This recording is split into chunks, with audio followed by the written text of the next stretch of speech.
The Hash It Out Show is brought to you by Barreto Home Solutions,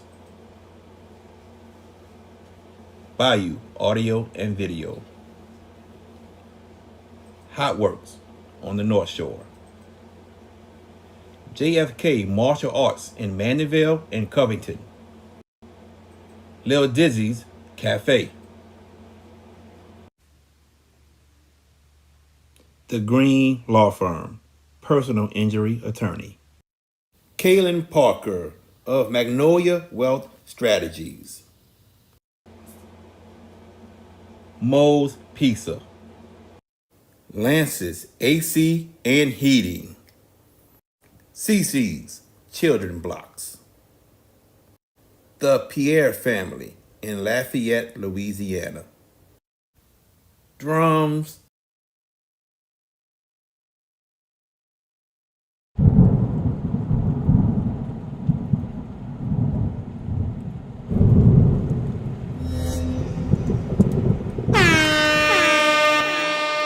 Hands up, hands up, hands up. If you winning and you don't give a fuck about a hater, tell them move, move, move, move.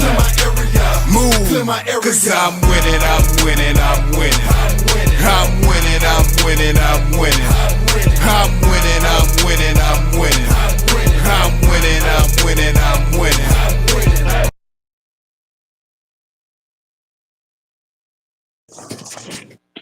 What's going on, everybody? Welcome to the Hash It Out Show. I'm your host, JB the Sports Guy. We got a jam-packed show for you all tonight. In 15 minutes, the one and only Mike Coppage of the Acadian Advocate, he's going to join us, and he's going to talk about our top 5 girls and our top 5 boys teams in the state, because we've been going at it all morning about this. You know, even though the referee already raised my hand as the winner.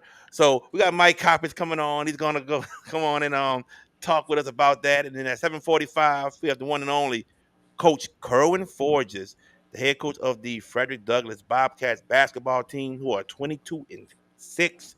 He's gonna talk to us at 7:45. You guys know I can't do it without my two. You know, I'll be clowning with him. Got the one VK Jones. What's up, VK? Hey, what's going on, folks? Like, tag, share, subscribe to the Hash It Out Show, all social media platforms. Log on to the hashitoutshow.com and like, tag, share, subscribe on JB the Sports Guy if you want to catch this show and all the other events that we have streamed this season. You also got the one and only George Peppers. What's up, George? What's up, JB? Yeah, you're right about this morning. It was a pretty interesting and vigorous debate, to be sure. But you know what? We're going to do it again tonight. Oh, here we go. We're going to do the VK method. Raise the finger, right? There we go. But anybody got the? You to acknowledge me. That's all. Oh, whatever. What's up, I got Coach Sam? something. But I was going to say, anybody got the post Super Bowl hangover? Post Super Bowl blues? I mean, that wasn't much of a game Sunday at all. It is what it is. We'll talk about that a little later. We'll talk about Sure. Super Bowl. We'll talk about our top 5. We'll talk about people leaving the stands to go fight coaches, which is absolutely ridiculous. But fellas, I actually do want to start off with the Super Bowl. Super Bowl 59 happened. You know, my man Jalen Hurts crowned MVP of the Super Bowl. The Eagles wins 40-22. It was never close. Pure domination from the Eagles themselves. VK, your thoughts about the Super Bowl?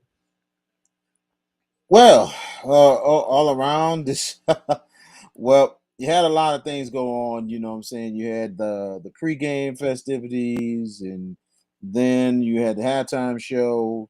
But the game itself, my God, it was just, I have never seen, well, I've seen this before. And when I see in the first couple of minutes of the game, especially throughout the first quarter, and it's like, is this starting to be like the Chiefs in Tampa Bay Super Bowl?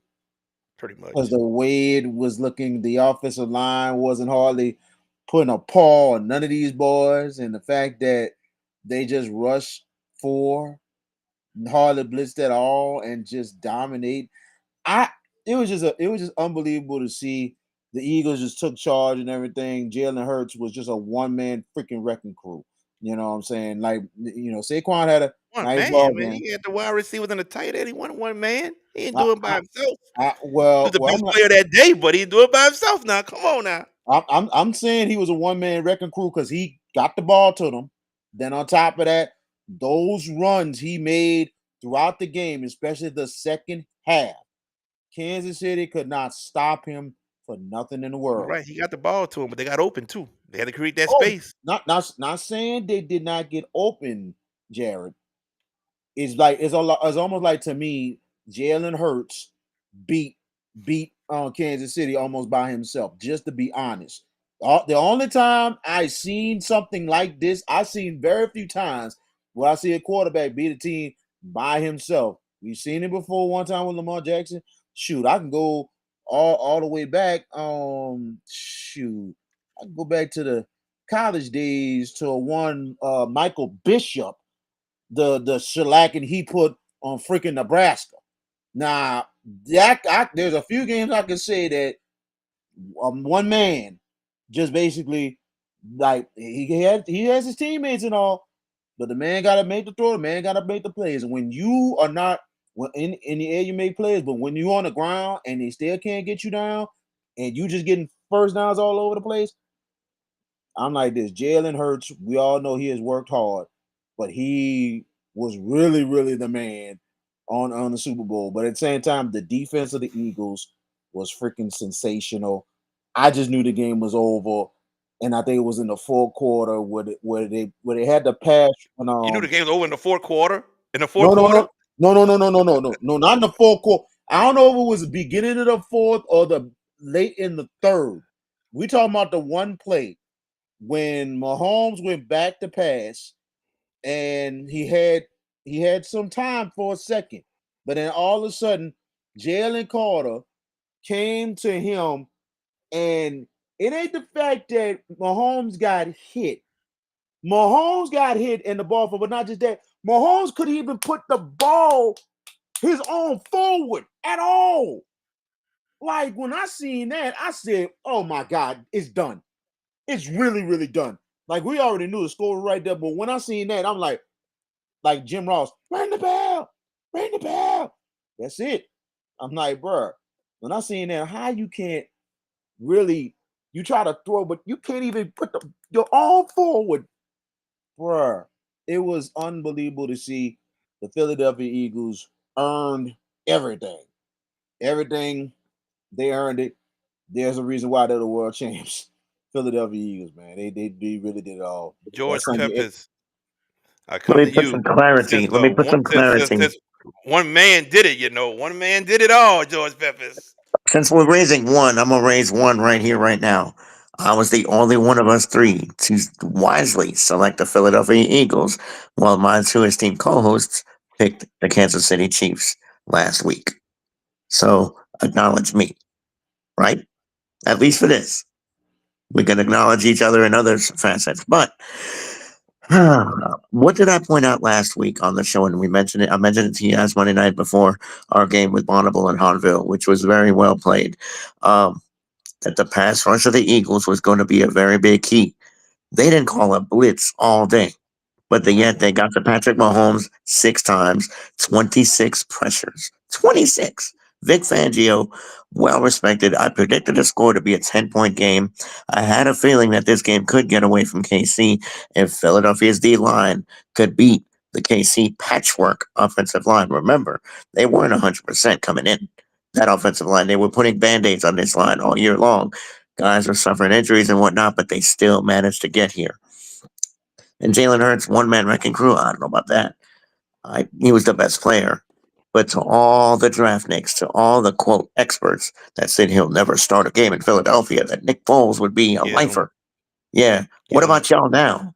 What about y'all now? Y'all could go to the back, sit down, shut up. Simple as that. Jalen Hurts set all of y'all up. Just that to me, and I couldn't stomach rooting for Philadelphia as a Giants fan. I can't do it. I just couldn't. But if you'd have told me with a straight face, Jared or VK, if you'd have walked up to me and said Saquon's going to get 57 yards, I'd have told you KC was going to beat the brakes off of him. 57 yards on I 25 wouldn't have said carries. that because he's not the only weapon. I wouldn't have said that. No, he's not. But he has been so key in He's these been the main playoffs. key for them, He's been like the missing sure he piece. has Yeah, scored scored 7 touchdowns in the 3 playoff games they played. Green Bay, Washington, and who's the middle one? I forgot them. Oh goodness. Rams. Oh, the Rams. Rams. The Rams. Yeah, the middle game, the divisional game. The wild card with Green Bay, divisional with the Rams, and Washington in the championship. Jalen Hurts was the man. The defense did their job.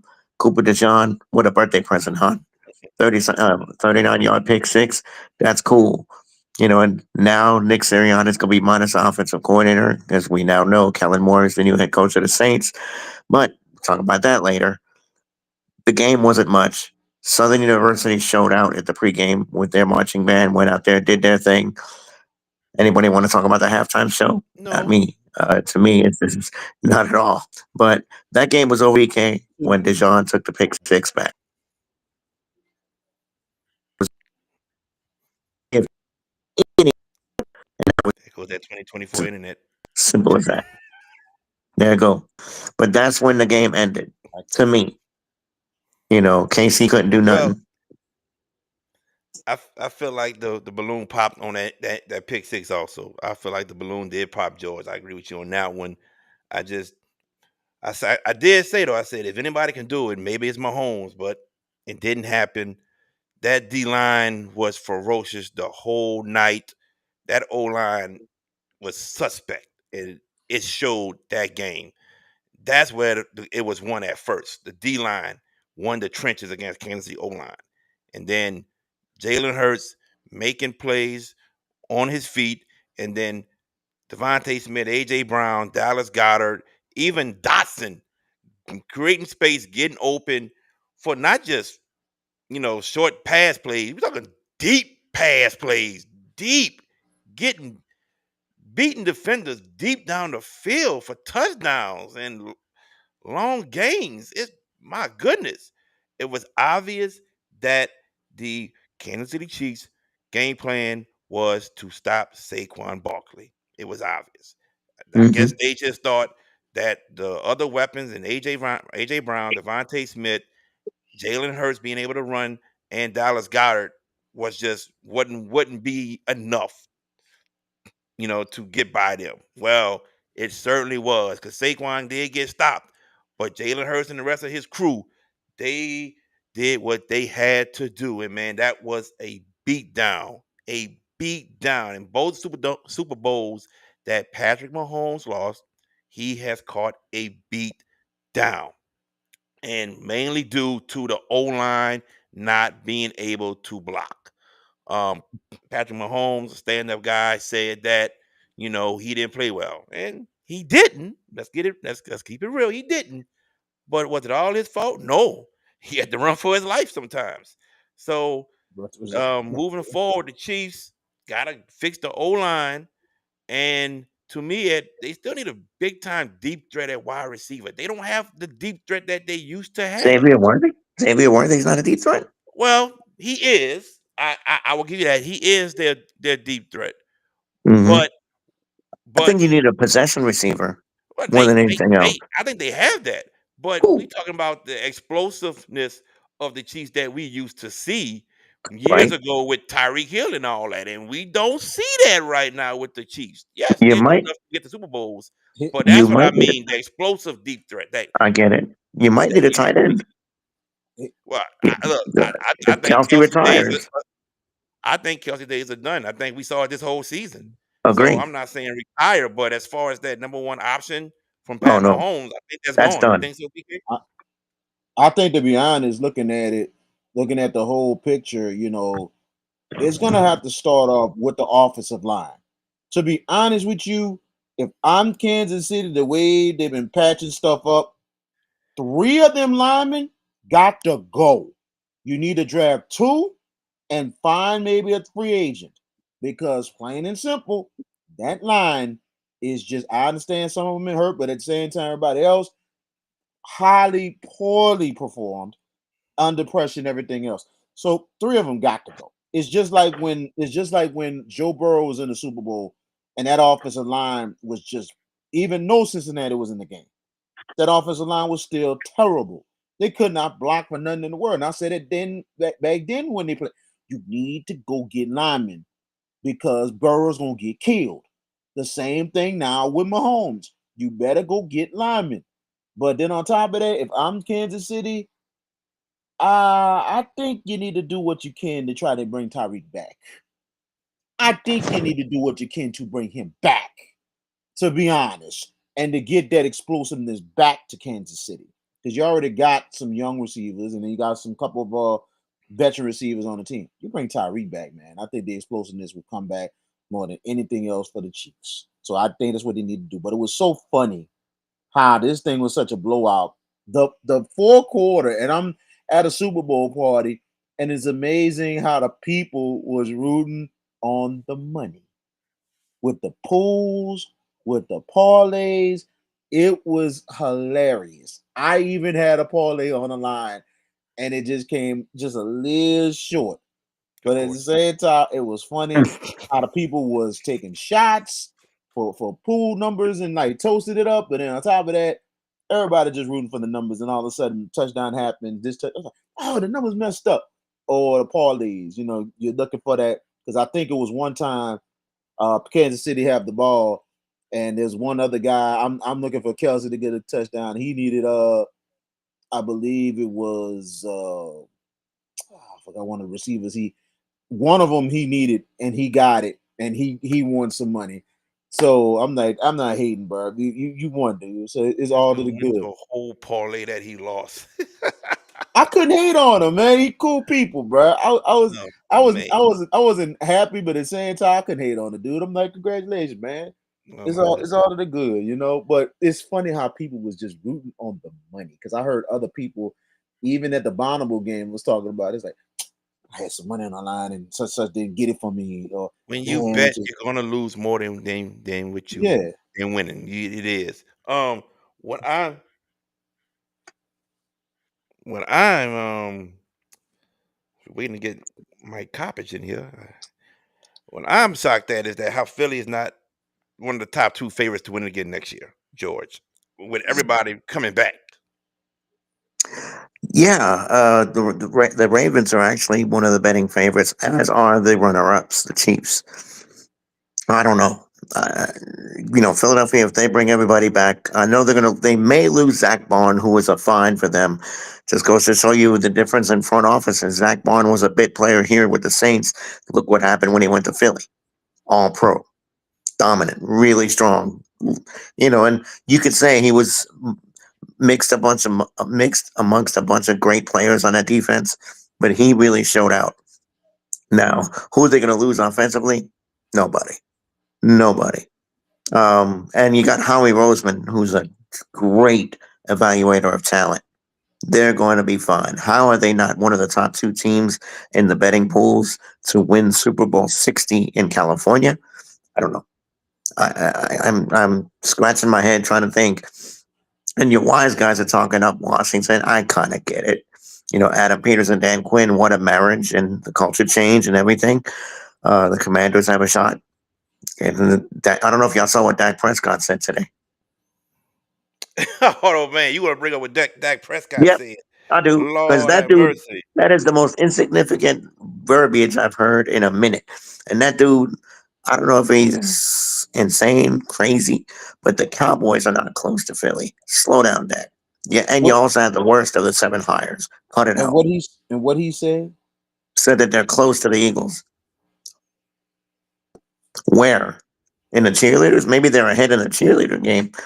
But as far as players, no. Now, you talk about Tyreek going back to KC, that's not happening. I don't see that happening at all. It may happen. It It's may he wanted happen, to bro. go. Yeah, He wanted to go back to I think KC. I ain't gonna lie. I ain't gonna lie. Tyreek is not happy in Miami, bro. no, He is he's not. not happy. But And he's not happy when Tua is hurt. When Tua was healthy, everything was going well. When Tua gets hurt, his numbers decline, and now he's like, I want out. but then on top of that, he don't know when Tyreek is. Tyreek don't even know Dude, when Tua ever's gonna stay healthy. That's the thing too. So Yep. it's so much of a teeter-totter thing. So it's almost like why not come back to a place that you're gonna tear it up, and then on top of that, have a chance to win. Yep. So So you got why not two bring back home? deep threats. You potentially have Tyreek and Xavier Worthy as your deep threats. Who's your guy that's going to take the possession catches on that I'm roster? I'm trying to keep DeAndre for another year at least. There Hopkins. you go. I think Hopkins is on that backside too. So is On Juju that back, Smith he's on Schuster. that backside. He could be a good third receiver. He Could. could. Yeah, he I can. mean, this draft provides opportunity to grab another good receiver. This is a deep class of running backs and receivers and in the trenches. So if Kansas City needs a receiver, they're going to get one in this draft at some point. I mean, there's some really good receivers, really good running backs. I just think Kansas City has to do a little bit of a reset here. This They is what gotta happened. Hmm? they gotta look at a tight end as well. And I know it's Oh looking well, late in the yeah, draft. Travis Kelsey, that Yeah, dude, he might as well just walk away, man. And enough of yeah. the nonsense about what happened with Taylor Swift getting booed in the dome, and that was We crazy. ain't worry about that. I'm not either, at all. That's to me irrelevant. But that said, the Super Bowl to put a postmortem was one sided. Seems like outside of the Ravens and the 49ers, we've had avalanches in Super Bowls. We've Hmm. had blowouts. I mean, the Yeah. two games that I can think of that were close was, of course, Tom Brady's first Super Bowl when they beat the Rams post 2001, 2002. Hmm. And this one, not this one, and Ravens 49ers, but that was a blowout at half, and the Niners made a grandstand. Other than that, we haven't had any really high octane competitive Super Bowls. I mean, we've hosted the game 11 times, and congratulations to this city. They did a fabulous job this last week or two. Did a wonderful job. They Wonderful did. job. They did. And kudos to the NOSF, the New Orleans Sports Foundation, for putting on a really good show. I'm sorry I didn't get a chance to go enjoy and partake. I mean, work is work, and you know what that goes. But I hope that in 3 years' time, because that's the next Super Bowl availability, we get it again. Because In the 3 years, media, it's not happening. No way. it can, it's open. It's It's open. open, but I'm guaranteed we're not getting it in 3 years. Would that When dude when do in you charge, think Rod? Hmm? when do you think we'll get it, Mr. Boy? Oh, Probably another 8, 9 years. I don't think it's gonna be that far. Well, you talk about when we gonna get the Super Bowl right quick. Go right ahead. I mean, they can get it, and the window's open in the 3 years. I think it's 2029 or eight. I think that Super Bowl is open. The next two are filled, so that third window is open. Here's the thing, VK. What did you hear the media say these last few weeks when they got here? It is And the most convenient city to host a Super Bowl because everything is within distance. Motel, dome, restaurants, the ambiances and everything else. It is the right city to host a Super Bowl. We've the gotten it 11 times. We can get it 12. the media and the fans, they love it here. They Yep. really, really love it, and that's why we have multiple trips. Now, the 3 year window, I don't know, maybe, but I can say Jared says 8, 9. I don't think it's going to be that I'm far. I'm gonna say at least 6. I'm gonna say at least 5 to 6 because the NFL loves this city too much to not give them another Super Bowl. And they said there should be, and I heard a couple of media people say there should be a little circle of the select cities, and then they can go outside like every 3 years. They always Uh, say yeah, New Miami, New Orleans, Orleans, Pasadena. yep, Miami, New Orleans, LA. Not Pasadena, but Mhm. LA. The Rose So they Bowl. said those three as a Super Bowl. They think about maybe adding Vegas, but they said those main three, and then go with the outside city. Go with outside city after Every the fourth year. That every works. 4th year. So I think that's a good strategy because they're seeing those cities have a lot. LA has a lot of attractions. Miami has South Beach, and New Orleans has got everything so close and all that Hmm. stuff. And very convenient. So I'm not gonna say 8 to 9 years. I understand where Jared is coming from because there's a lot of issues, and then you have other places that want to get a chance and a shot because I don't think I don't think New York City is going to get another. They might get one, maybe, but yeah, it'll be a miracle if they do. Not a Not a chance. chance. It Yeah, it would be. but it'll be a miracle if they do get one. Hmm. But at the same time, I say 5 to 6 years that New Orleans will host another one. I say five to As long, six. as long as that Not man is in the charge. three. I would not be surprised if New Orleans does get that third year you're talking about. But I think Hmm. 5 to 6 years. I think it'll be Hmm. sooner than 8 to 9. But I As think New long as Orleans has done an outstanding job.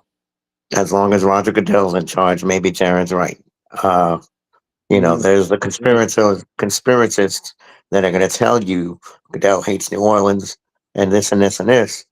Um, you better look at these what we've done here the last couple of weeks, especially Super Bowl week, how things really manifested itself.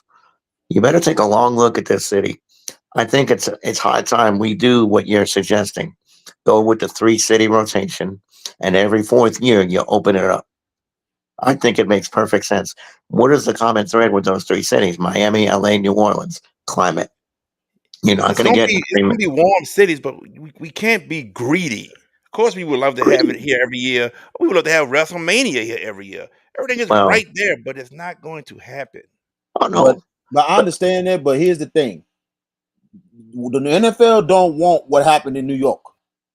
They don't want All that right. anymore. they were I'm going. lucky. I'm going to stop you right quick. We finally got Mike Coppage in here, so we're gonna bring him in. Our next guest, he's part of the Acadian Advocate, very well known sports journalist, the one and only Mike Coppage. What's up, Mike? How you doing? We got you in here. Yeah, hey, sorry, it took a minute for me to figure it out. I'm a technological dinosaur. It's all good, my friend.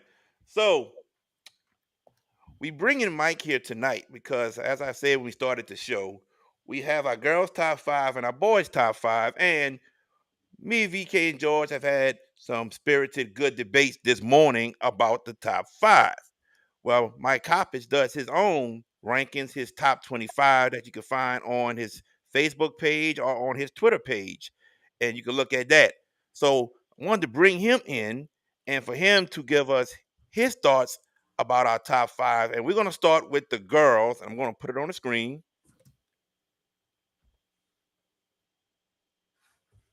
Once it comes up,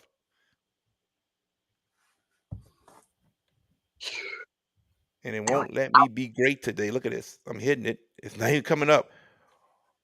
I blame you, George. I blame George. You're not blaming me. Oh, I'm blaming you, man, because I have it right here and it's not coming up.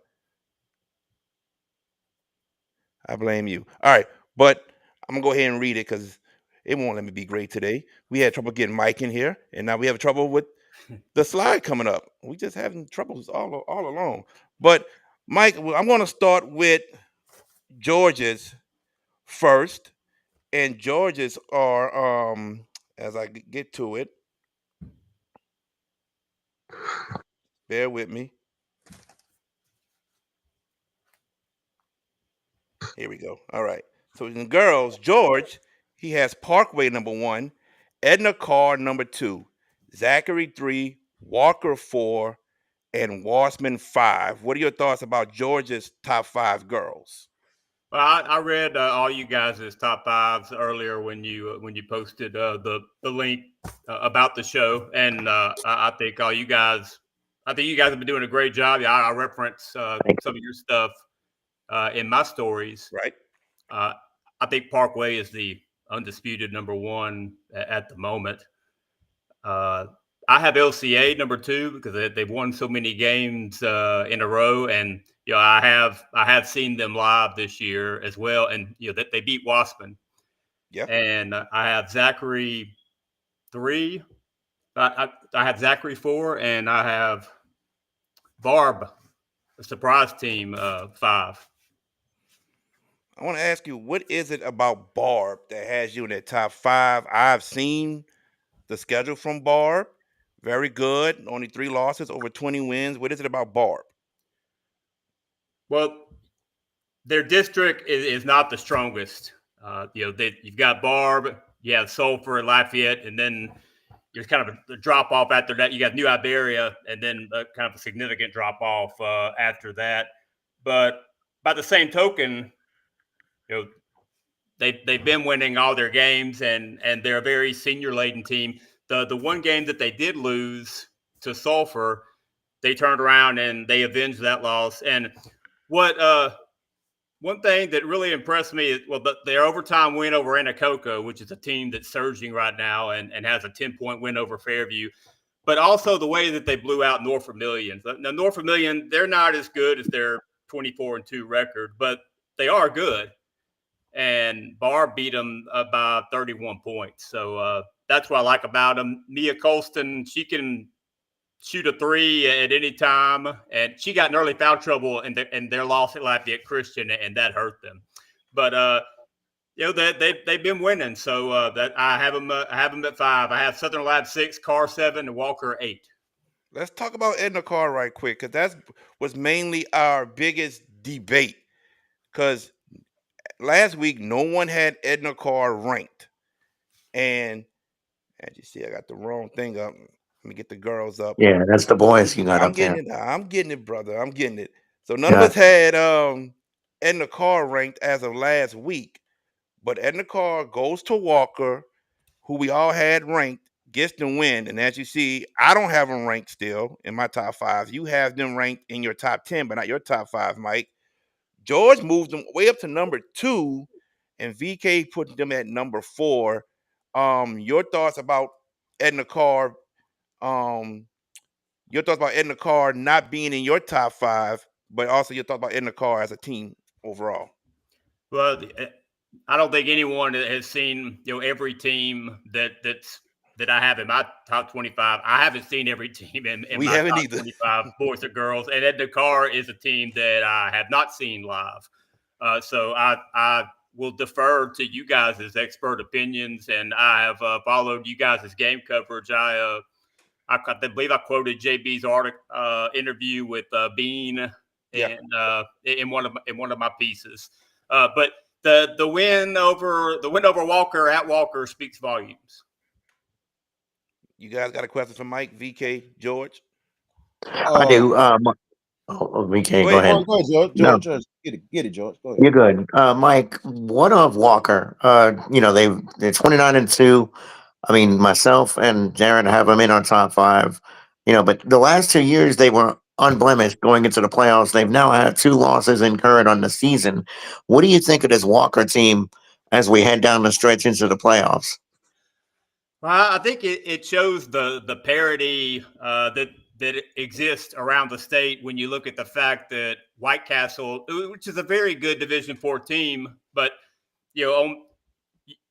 you wouldn't expect White Castle to have much of a shot against a powerhouse like Walker. And I believe it was at the actual White Castle tournament, so they had a home court advantage. But White Castle, I believe, played Walker to 2 points. I had Walker number 1, I believe, when I started the rankings, and I moved them down to 5 after their first loss. I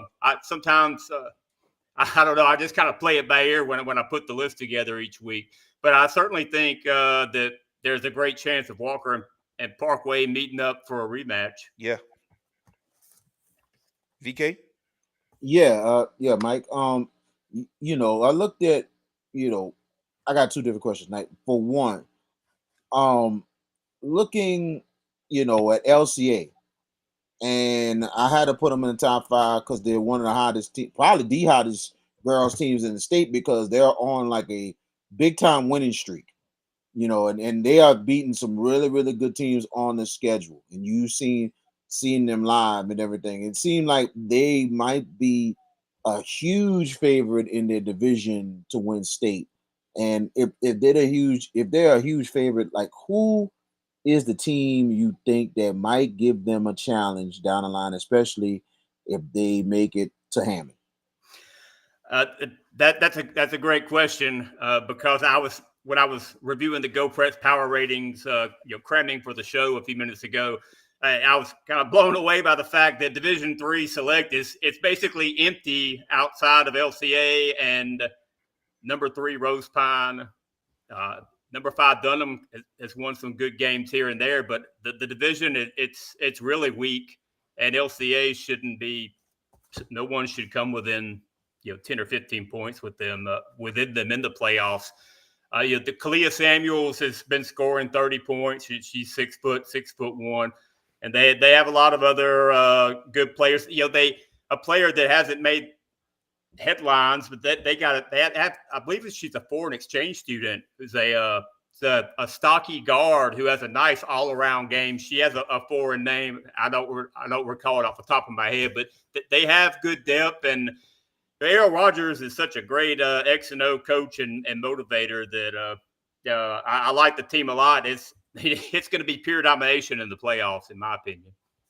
Absolutely, I can understand, and the one team I can say that is a great story, especially in that division, is Academy of Sacred Heart in New Orleans. There's an experienced team that went to the quarterfinals last year, and they're really making moves. They are like the number two power ranked team in that division. But I wanted to ask you this right quick. Also, our criteria, Mike, is very different when we do our top fives. All three of us has different criterias. Like Jared's, he goes upon the whole record, the whole resume. I go upon more of, I look at resume, but then I also look at the week to week kind of thing. George kind of mixes in with both of them, but he does look at the whole with the record. What do you think is like a good criteria? You're a voice of reason. You have a good top 25. You put also some game on some teams that we sometimes don't know about, that we do know, but something we don't know. But what do you think of a certain criteria when you do a certain top 25 or whatever you do? Well, that's a great question, and when I do my first one, I benefit from the fact that there are already some power ratings out there with some games under their belt. And when I put the first list together, I got it out a little bit earlier this year than last year, but it was around, I guess it was around January 1st. But my first plan is to put a top 25 of the teams that I think would win head to head in that 25. But once that begins, it has to be balanced by the fact that in any sport, a team can lose on a given night. But in basketball, with the number of games played and tournament play and home court advantage and such, it's rare for teams to go undefeated. I mean, Rayville comes to mind, the boys team several years ago, and that is a team that went undefeated. But not many teams do it in any division, which stands out to that. So after I put the list out, I try to be fair and put in the best 25 teams that I think are out there, while also trying to simultaneously incorporate as many divisions as possible. Because once I get to the end product, I prefer to rank every state champion, but I'm not sure if every state champion. I believe every state champion got ranked in the boys and girls final poll last year. But I lose a lot of sleep over this stuff. I think I'm being unfair here, or I'm being an idiot there. But I believe sometimes I drop teams a little bit too far. I'll look at other rankings. I'll see Max Preps might still have a team ranked much higher than what I have them, but they're also a computer ranking. I don't think they're taking into account human factors and things like injuries and whether a team is on a winning streak or not, is playing hot, or like the boys, like a Zachary, for instance, that, you can't move them down too far because they might win state. So I don't know if I answered it completely correctly, but the first list, I try to make it 1 through 25, the best out there. And then I go from there with trying to get as many divisions as possible while still putting what I think are the best 25 out there. Definitely. Let's go to the boys right quick, because I think the boys are much easier for all of us right now, because the girls was hard. The three of us, we have Liberty and Shaw 1 and 2. We also have inserted Central into our top 5. George got him at 3. I have him at 4 in mine. VK number 5 on his. We also have STM in there. George kept Catholic in his top 5. VK put in Wassman. I put in Peabody. What are your thoughts about the boys right now in your eyes, disregarding our top 5? Your eyes, the boys. Well, going into, I do the boys on, I write most of it on Sunday, publish it on Monday, and then I do all the girls on Wednesday. So on Sunday, when I put out the list, I had Liberty 1 and Shaw 2, like you guys have. I had Catholic BR 3, and I had, I'm sorry, I had Catholic BR 3, that's right, Calvary Baptist 4, STM 5, and Central 6. Mm-hmm. So at this point, I would move Central to 5, and I would move STM to 4 and Calvary up to 3. Okay. And I'm not positive yet where I would put Central BR. Not too far down the list. Gotcha. Let me ask you this question, because this has been a debate between the two of us. VK did have Shaw number 1 last week. He put Liberty up on number 1 this week due to Liberty defeating Catholic and Zachary. But my question to you is, you have Liberty 1 and Shaw number 2 also. Is that basically off of the game that they played against each other at the tournament at Country Day, I believe? You know, I've had Liberty ahead of Shaw the whole time, and so there hasn't been something that's went down to put the Eagles ahead of Liberty yet. Mm-hmm. I have seen Liberty play this year. I saw a great game at Catholic New Iberia where they were up 20. They scored 46 points in the first half, and then Catholic New Iberia came within 3 at the end of the game. So I've seen Liberty. I saw Shaw last year. I was sitting by you and VK right in Lake Charles. I've seen Calvary this year. I've seen STM this year. I've seen Central. I don't mean to go into another topic, but I wanted to mention to you guys. Go ahead. I went to Central at St. Martinville last week. Okay. And St. Martinville had a double-digit lead in the first half and led until Colin Verrett hit a 3-pointer at the buzzer in the third quarter to give Central a 1-point lead. In the fourth quarter, Central shut out St. Martinville and they ended up winning 42-30.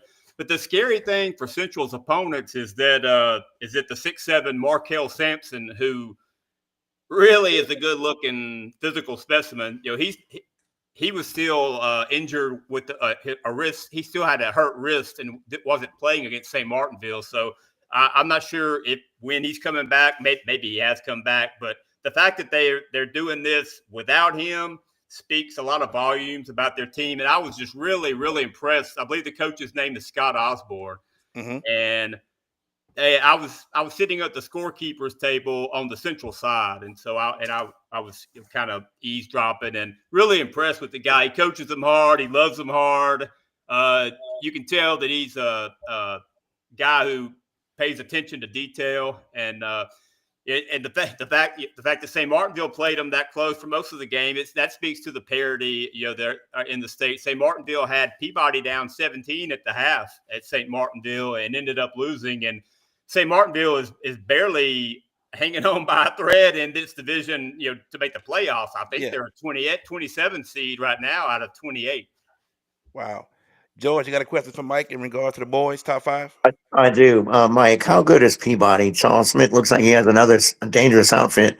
I see Jared's got him, and I almost put him in my top 5. It was really a coin flip for me between St. Thomas More and Peabody. But talk about the War Horses and how dangerous do you think they are, big picture, going forward into the playoffs? Well, your question is a question that I also would like answered. I saw Peabody in Lake Charles last year for the final, but I haven't seen them this year. And I know they have Rashad Mitchell. I know they have Isaiah Jones. I believe the kid's name is Talek Love, or I'm not sure if I'm pronouncing that right, but he was the MVP at that thing up in Springfield, Massachusetts they went to. And then I've seen another player, I don't remember his name, but Clifton Dixon did a profile this week on his Louisiana Hoop site about another one of their players. But obviously, when you have Coach Charles Smith, I mean, he could coach us four and somebody else, to a few wins. Yep. So that's worth a few points right there if you were setting a point spread. But yeah, I'm looking forward to learning more about them. I've been very interested that Max Preps.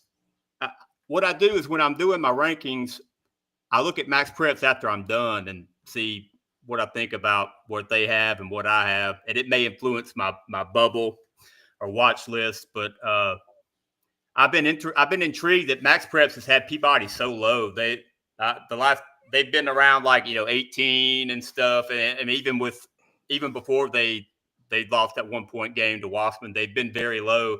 I mean, to me, their schedule doesn't look that weak. So I'm not sure why the Max Preps ranking is so low. VK, I give you the last question. Yes. Mike, the question I need to ask is the fact that, here's a situation and scenario. The scenario is like Jared mentioned, like 1 week I put Shaw at number 1 over Liberty. And it was the reason why I put Shaw number 1, it was the fact they beaten Catholic of Baton Rouge in a 1 versus 2 matchup. And I felt like more than anything else with that win, and on top of that, with a winning record against the big three between Zachary, Catholic, and Liberty, we understand the head-to-head is a factor.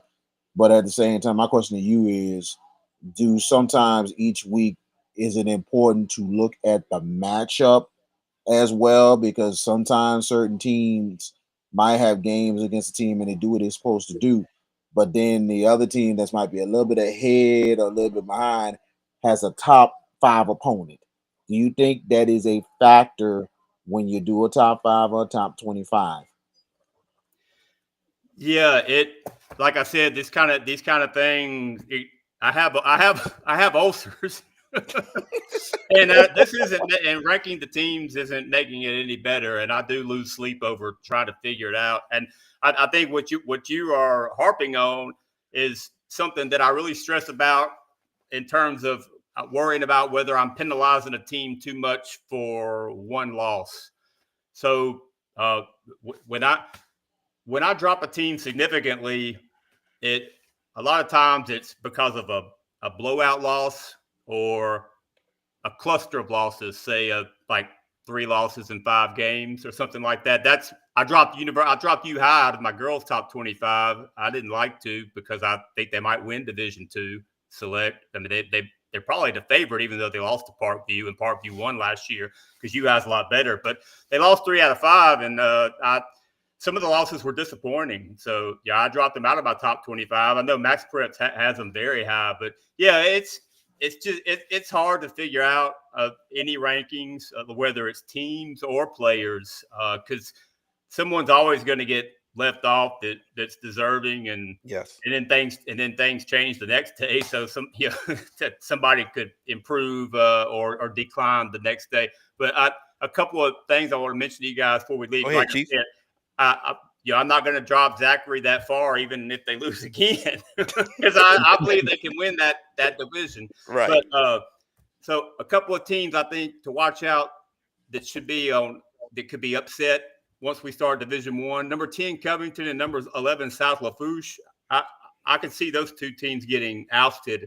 Number 13 Neville and number 14 Westgate, I think are teams that are playing well. Mm-hmm. And then Jarrett had Hahnville the other night. They're down at 23, I believe. Yeah. And so that's a team that it could be on the rise. In Division II, I just wanted to mention number 11 Northwest. Oh, yeah. A 500 record. I saw them against Catholic New Iberia on Saturday at the Cajun Dome, and they're really good. They've played a tough schedule. Most definitely. Mike Coppage, my friend, you're welcome on this show anytime, my friend. Thank you for taking time out to join us tonight. Well, I appreciate it, guys. You guys, the more work you guys put out there, the more I will be referring to it in my work. We appreciate it. Definitely, Mike. Hopefully, see you let y'all soon. Yep. Right on. Thank you. All right.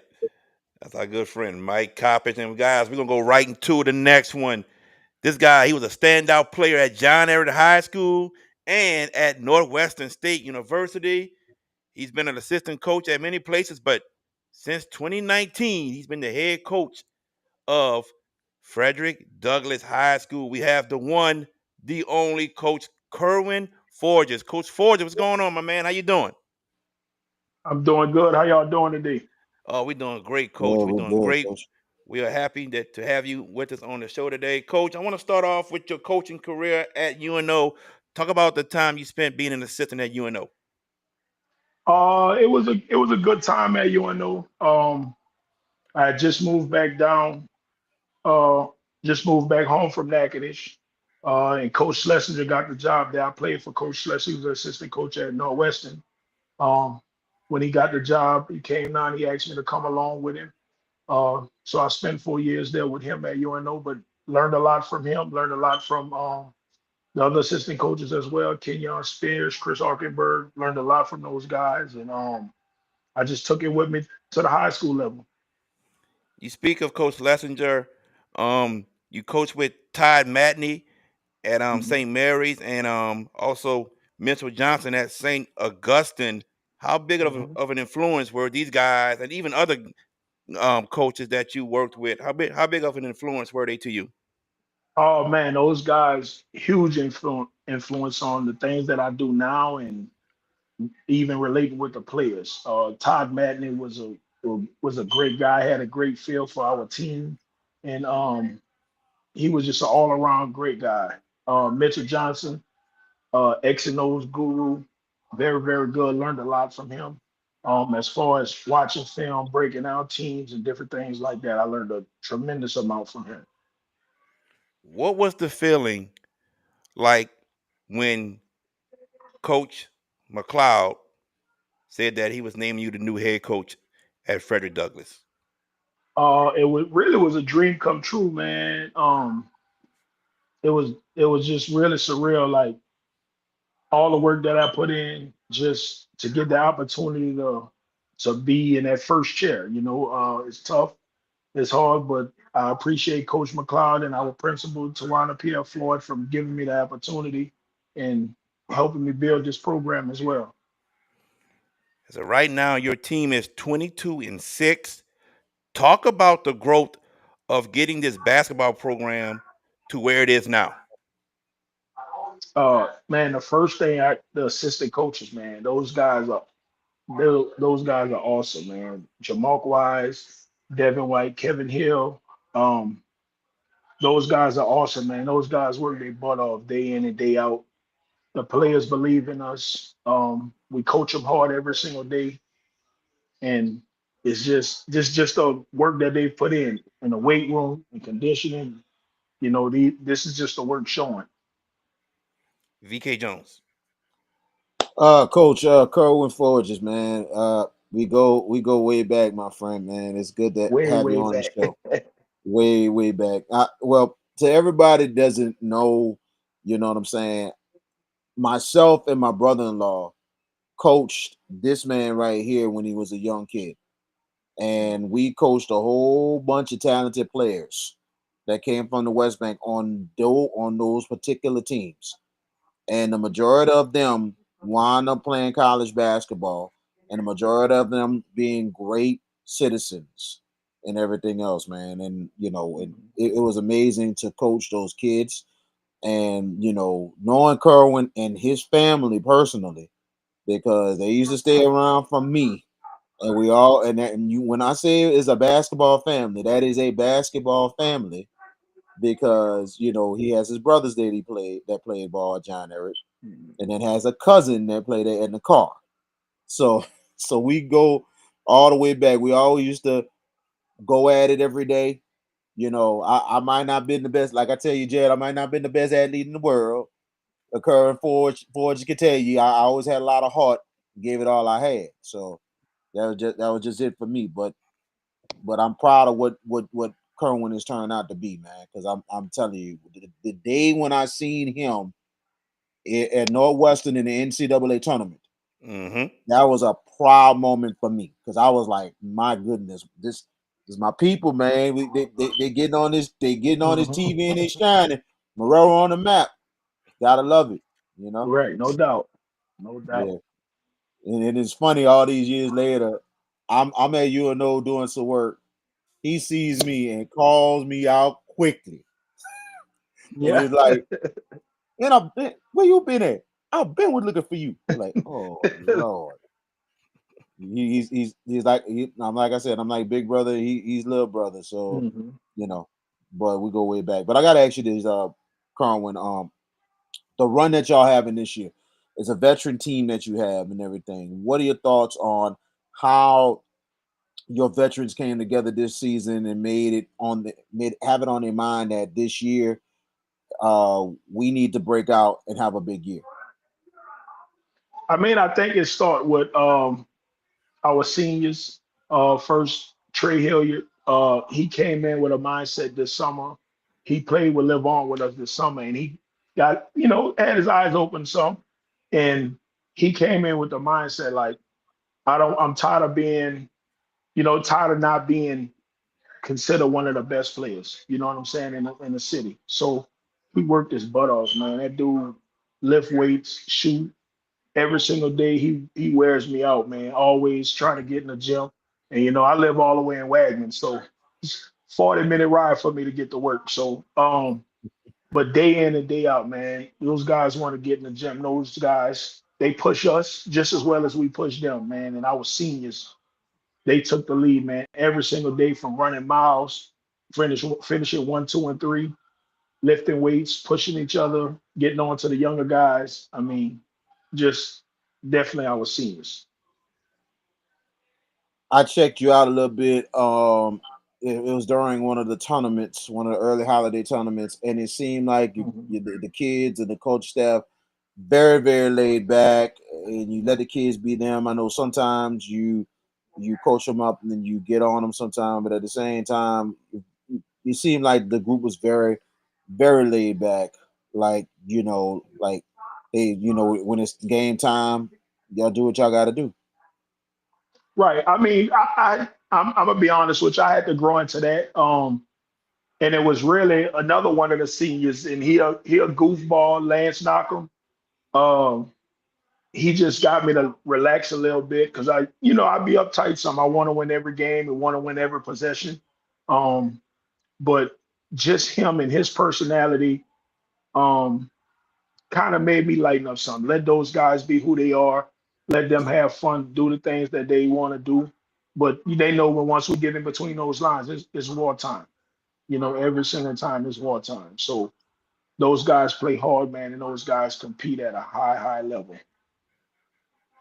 You look at the schedule of 22 Williams, a huge improvement this season. And then on top of that, I mean, the schedule you played was a very, very tough schedule, and you got some good wins, some tough losses.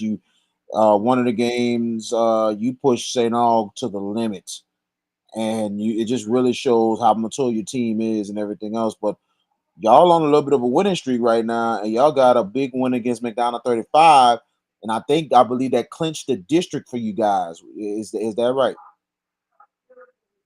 No, we actually that put us in second place. Culver won the district this year. They beat us right after the snow. Wow. Yeah, they got us right after the snow, man. Those guys at Culver played hard. They got us. They scored late on us with about 5 seconds left. End up getting a layup off offensive rebound on us. And they end up beating 35. So they won district, but we came in second place in district. Still is an accomplishment for us because we're looking at the bigger picture. We didn't win district. That was one of our goals this year. But we're looking at the big picture, and hopefully we could try to get us a state championship this year. Looking at the division in itself, a lot of Southeastern Louisiana teams in Division Two that's going to make the Mhm. postseason, and it could be a huge opportunity. And I think we have not seen this since I think you played an all Mhm. Southeast Louisiana Final Four. That could be a possible opportunity in Division Two. Looking at the teams in there, Georgia. If you look at the power rankings, count how many teams in that division from 1 to 24 that is from Southeast Louisiana. It's a lot. So that could be a big opportunity for it. How much of a chance that could happen? I think it's a big chance, and I think that's a testament to the coaches and the kids in and around the city, um, to be able to give that chance. You got to cross the lake. I know Hannon is real good. You have on the West Bank Shaw really good, Landry. Um, you have a bunch of good teams down here, man. Like I really think in a city on any given day, any given team could win. I think the games that I have been able to watch, I think kids playing hard, kids competing. Um, it could go either way any night in the city, and I think it's really a war every single time you play. Every single time you play a team out here from New Orleans or the around this area is going to be a war every single night. Man, yeah, I think y'all gonna be a really tough team. You know what I'm saying? Especially that tough. So y'all gonna be very battle tested, ready to go. I hope you guys definitely make a real deep run and have a chance to get to Lake Charles. I gotta actually this last question. I'm gonna let George take over. I gotta go back to this, and I know Jared kind of want to talk about this a little bit. The time when you was at John Eric, and I tell you, I mean, probably, and I still ain't forget that one of the few times we had an all New Orleans Final Four, and you guys played against Archbishop Shaw. I mean, can you tell us about that particular night? Because that game No, itself, don't know. How you you gonna steal my question? We talked about this. Look at you stealing I, my question. How you I, gonna steal my question? I, We've been talked hold on, about this. hold on. I didn't know if you was gonna forget or not. Oh, I told you this morning. I I I I didn't. told you this morning. I said, You leave that to me. you I know played ball at Shaw. you Showed it. know Kerwin's at John Eric. We both you know graduated in 2002. I was gonna ask the you know question. you know There you you know. go. See, I'm I'm I'm gonna do this fair. No, I'm gonna do this fair for you.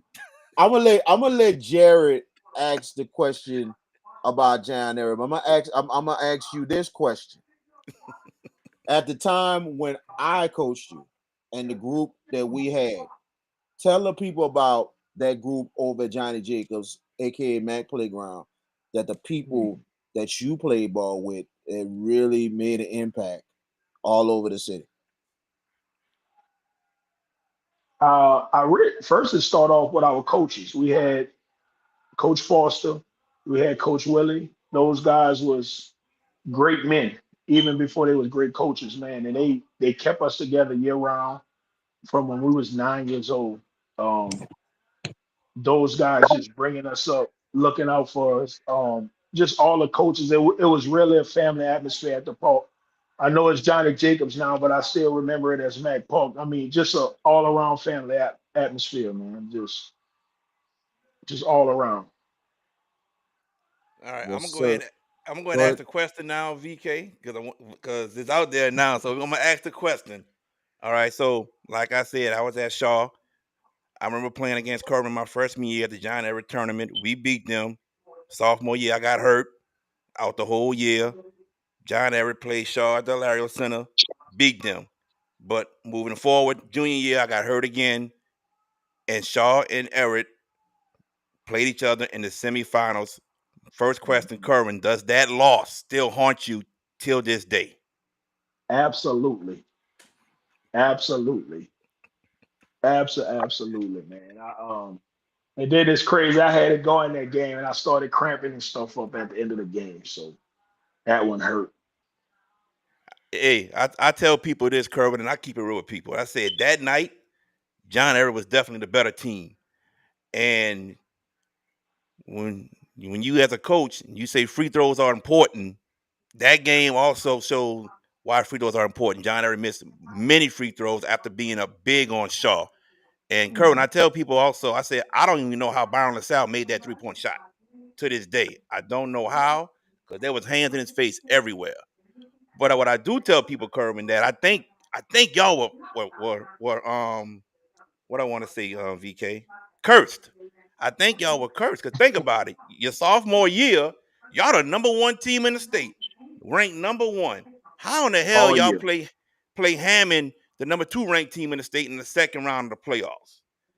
Third, And then we had to go to Hammond and play. correct, correct. Had to go to Hammond. That made no sense. The power rankings come out. You play Shaw, and we just said what happened. And then your senior year, Derek is not on your team no more. He's at West Jeff. I tell people that squad there with Kerwin, D. Brown, that was a squad that was supposed to win a state championship. I keep it real, bro. Oh, I definitely think at a minimum I should have had 3 rings. Sophomore year, 31-1. My junior year, I think we lost like 2 or 3 games. Um, Lost, like you said, lost the show in overtime. We missed a bunch of free throws. We didn't get it done. Then the next year we made it to the semifinals again and lost to Southwood, and just D Brown got in foul trouble, and that hurt us a lot. Mm-hmm. Hurt us a lot when he got in foul trouble our senior year, and we kind of couldn't recover from it. So, but man, at least 3 rings we could have had. With Derek leaving, but it wasn't just Derek. It was Derek Burdett, Carlton Spencer, and a couple other guys that ended up leaving. So that team would have been just as good as the sophomore year team. Yeah, I agree. George Sophomore. Peppers. Go, Joe. All right, Coach Forges, first off, thank you for taking the time to joining us here on the show. We appreciate your time. I want to talk about this. My first question to you is I want to talk about the strength of the New Orleans programs. BK kind of touched on it a little bit. Let me reference it. One, two, three, six New Orleans teams are in the playoffs right now. Kennedy, Landry, Wright, Mhm. you guys, Carver, Booker T, and y'all. I mean, just talk about the depth of talent in New Orleans. The 6 of the teams are right now in the playoffs. You guys are sitting at 17, just outside of the hosting spot. But talk about the strength of the New Orleans programs. Just like I mentioned earlier, it's going to be a war. And I think the thing about New Orleans teams, we beat up on each other all throughout the year, but we actually get Hmm. better as the year go on. We have tough kids, we have talented kids, and I just think any one of those teams from New Orleans that you name, we have a chance to make a deep run in the playoffs this year. Okay, and VK talked about this earlier about St. Aug, but y'all played them twice. The first time y'all got run out the gym 67-38, but then the second time you went to St. Aug and lost by 2. You talk about incremental progress, but you showed a lot of progress from that first time into the second time. Looking at the schedule, though, a lot of teams that, quite frankly, you're better than, and you've got 22 wins, and you're supposed to win those games, and you did. Mhm. Great job, awesome job. But where do you feel like your team is right now as we get to the back end of the season? We're right down the stretch. Where do you feel like your team is? I think we trending in the right direction right now. I still don't think we've played our best basketball yet this year. Uh, we haven't put a Hmm. 32-minute game together yet, but I think it's coming. I really, really think it's coming, and hopefully in about 2 or 3, it'll come, and it'll come 5 or 6 times. That'll be awesome. Hmm. It would be, considering where your program has been. Um, For those that haven't seen Frederick Douglass play, talk about the style you guys can play offensively and defensively. What are we looking for watching you guys play? I think defensively is kind of where we hang our hat on. We're gonna get up and guard you. We're gonna play man to man about 99% of the time. We're gonna get up and try to deny you and take you out of everything that you want to do. And offensively, we're gonna let the guys play a little bit. Pretty much the things that we work on with our skill development. That's what we kind of let our guys do offensively. And they know if you play defense, you could do some stuff that you want to do offensively. But real free flowing offensively. We like to shoot a lot of threes. Um, Try to get paint touch kick out threes. That's kind of the thing that we want. What concerns you about your team down the stretch? What is something you feel like your team needs to work on as we get into the playoffs? I think we can always get better at rebounding the ball. Um, we're not a big team, not a big team by any stretch of the imagination. Um, but I think rebounding the ball and taking care of the ball better, I think that's things we can always do better. Last question before I turn it back over to Jared. Right now, you guys are sitting 17, like tenths of a point out of the host spot. But if you manage to win that first game, Shaw waits potentially. Well, Shaw will be waiting for you guys in the second round. I know coaches say this all the time. You got to look at the game in front of you, but sometimes us as media kind of look ahead a little bit. What about the opportunity if that happens to play Shaw in round two? I mean, obviously, what do you feel about that opportunity for your program being where it's at now and having that chance? I think that'll be a awesome opportunity for us. I've been at Douglas 6 years. We made it to the second round one time. We've been to the playoffs. This will be year five with us making to the playoff. We only made it to the second round once since then. So just being able to get to the second round and have a chance to win that, I mean, that speaks volumes right there. Most definitely. Coach Forges, man, thank you for joining us. Good luck to you guys going forward. And I do hope that you guys get to host the first round playoff game. Man, that'll be awesome. And I hope to see everybody in there, Bobcat Nation. Come out and see us. Everybody, anybody in the city want to come see us play or practice, you're more than welcome to come. Just reach out to us. My name is Coach Fortis on Instagram, or you can reach out to Douglas_basketball. Come check us out, man. I think it'll be a fun game to come watch us play. Most definitely. Coach Forges, thank you, my friend. We Proud of appreciate you, it. man. Keep doing what you're doing. Thank you, man. I appreciate y'all. Thank y'all. Definitely. You're welcome, Coach. Coach Kerwin Forges, and we got Coach Randy Livingston right here commenting saying one of the best in the business. That is big time coming from Coach Livingston right there, guys. And yeah, VK was trying to steal my question, but yeah, See my that? gosh. But anyway, I apologize for that. you I good, apologize bro. for You that. good. Yes, You sir. good. But look, the job Coach Forges has done at Frederick Douglass is phenomenal. And it is showing right now for sure. 22-6. It's a great record. And I really do hope that he gets to host that first round playoff game. And I do hope it's against Washington Marion. I really do. Okay. Because my mom went to Washington Marion. So I would love to be at that game right there. No lie, right here in New Orleans in the Ninth Ward. But guys, Coach Hmm. Forges and his staff done a wonderful job. VK, you got to be happy. You're happy for him because you know him, but you got to be happy at the job he and his staff has done with this basketball program. It's just not surprising that he was capable to be a leader of men, and he's doing what he has to do.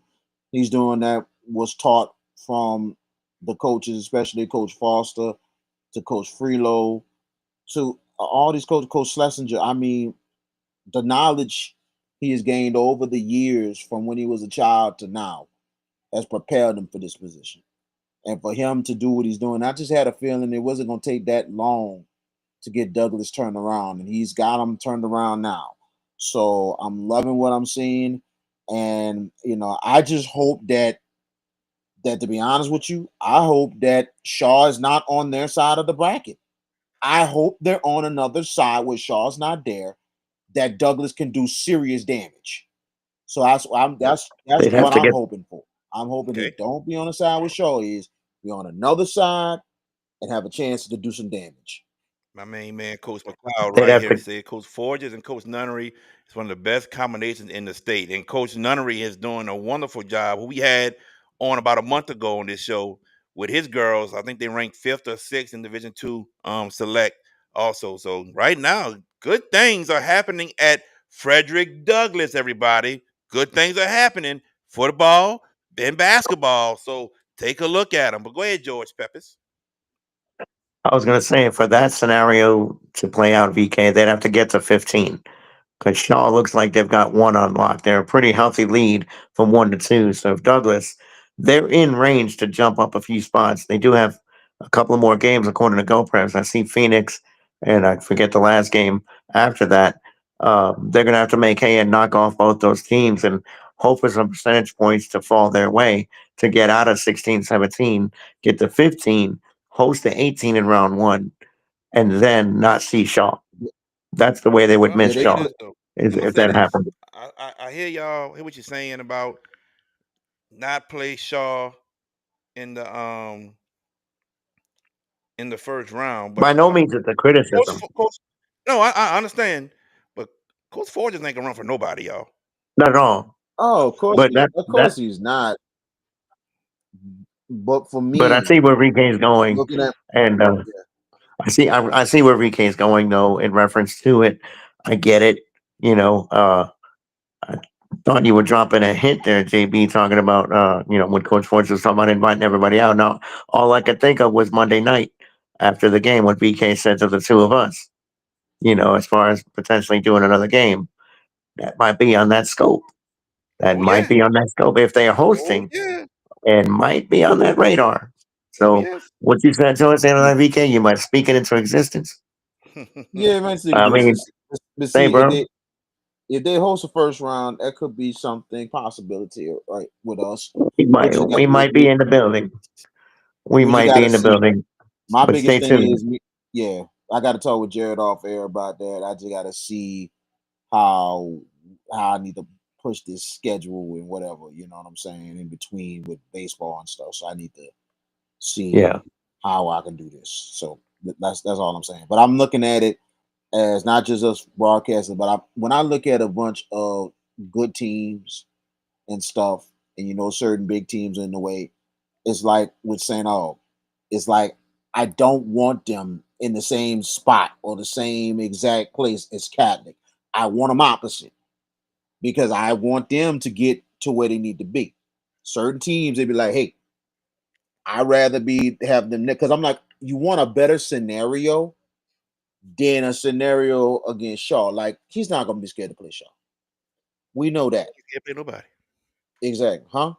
He won't be scared to play anybody. Oh, Not at he's all. not. Not at all. We're not down that, but I would like to put him in a situation But your preference when is they have yes, a yeah, that's your great team. preference. Correct. Yes. And I understand your preference. I get it. I truly get it. I I wanted want to to ask thank you. Want to ask what? both of you. I wanted to ask you both the same question I asked Coach Forges. The strength of the programs in New Orleans. Sophie B, Landry, Kennedy, 35, Booker T, Douglas. 6 programs are in the playoffs out of the New Orleans area. Guys, talk about the depth of the talent that we have and the good coaching that we have. It really feels concentrated that those programs have done yeoman's work to get to positions of prosperity, meaning make the playoffs and make an impact. You got to remember one thing also, and this is me not trying to knock any of these New Orleans schools down, not at all. But Okay. you got to remember, most of the New Orleans area schools are in select. Most of them are in select. Jefferson Parish and New Orleans Parish are all in select. That's most of everybody right there. Couple in Correct. Lafayette, Alexandria, Peabody, Evangeline, Shreveport. That's most of them. But Hmm. it's a strong showing of the teams that you said, George. A strong showing, and us being from New Orleans, that's what we want to see. We like it. I mean, let's just keep it real. We cheer for these schools in New Orleans to go far. We really do. And that's 35. That's Douglas, Eric, Shaw. All you can go on and on. Even though when my school playing all, you might hear me and VK go back and forth about it. But when it's all said and done, we cheer for these schools to go far because we're from here and we want them to win. But it's a great showing with those 6 schools. And I mean, I want them to do well. I want to see a Douglas in the 3rd round. I want to see Sean Dumas get 35 far. I want to see it. I I do w- want to see it. the biggest story to me out of all the schools in New Orleans, in my opinion, and to me, this coach needs, to me, coach of the year status right now, in my opinion, for Bird, Antoine, and Kennedy. It's amazing Not Coach what it Forges. did. Huh? Well, Not Coach Forges. let me explain. Let me explain. You have to look at Kennedy and observe them what they have been the last couple of years. They have not had a full roster. They've been having 8 to 9 players. We have seen 8 to 9 again this year. I don't know what's going on. I don't know. But Coach Antoine continues to achieve. This is probably his best squad with 8 to 9 and they have 23 wins, 23-5 on the year, and a number 10 ranking. This Kennedy squad is what is doing unbelievable with basically 9 players, and most likely they have an 8-man rotation, maybe play all 9, but that's all they have. With the little that they got, to me, that's coach of the year status to me when you work with less. And it's amazing what Bird Antoine has done. We've seen him in action in person, me and Jared, and bruh, they I think they lost to Crescent City, but they really hung in there. And we seen They some have good gotten talent better. from them. They got They have much, gotten much better better. since when we saw them at the Hornville Yes. Invitational. They've gotten much better. Coach McLeod, he said, "I got reserved parking and refreshments for you guys. Come on to the Ninth Ward." Oh man, Coach McLeod, you know I'm coming back, man. You know I'm coming back. Number love from Coach McLeod and everybody there in the Ninth Ward at the couple games I've been to. So he know I'm coming back. But man, that first round playoff game, that might be a game that we'll be at, Coach McLeod. So before we move on, Austin Tyler, shout out to JB for the camera work for the bottom of the Hornville game. Boy, Austin, bro, you don't understand. Camera work, look at Jack the of all computer to trades, man. make sure everything was still working. I had the phone in my hand for the scoreboard, make sure the scoreboard was working. Bro, and then headset to still Time, call the game. Wow, timekeeping. man, I don't know how I did it, bro. He was the But real but you MVP did it. on Monday. He was a Yeah, real MVP because he did all that. Plus, he did recaps after the ball game as well. You know what I'm saying? So that is the real MVP. That man right there. thank you, thank you. We're gonna take a commercial break, everybody. When we come back, we got a couple things to talk about. We're gonna talk about the new head coach for the Saints, Josh Allen winning MVP of the league, and something that is happening far too often now at these high school basketball games when parents are leaving the stands and attacking coaches. This is something that has to stop. We'll be right back, right here on the Hash It Out Show. Y'all stay tuned.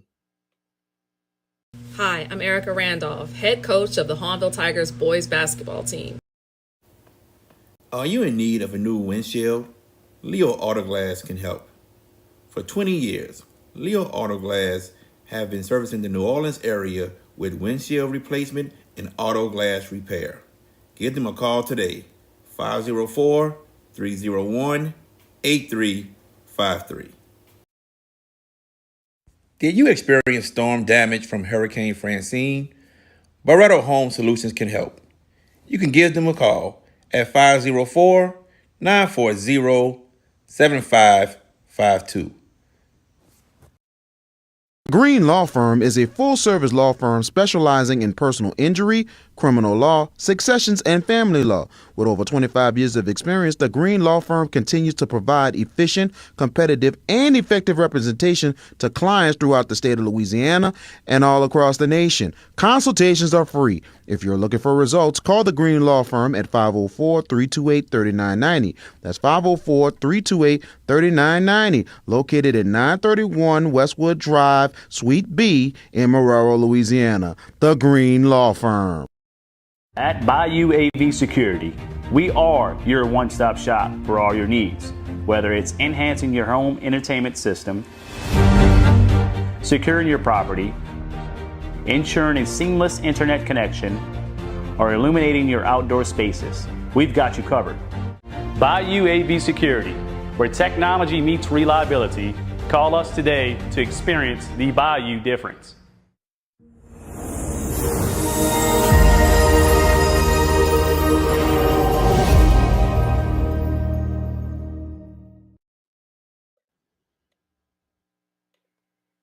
And welcome back to the Hash It Out Show. I'm JB the Sports Guy, joined by VK Jones and George Peppers. Before we move on, there's something I want to play that's going to lead into our next topic.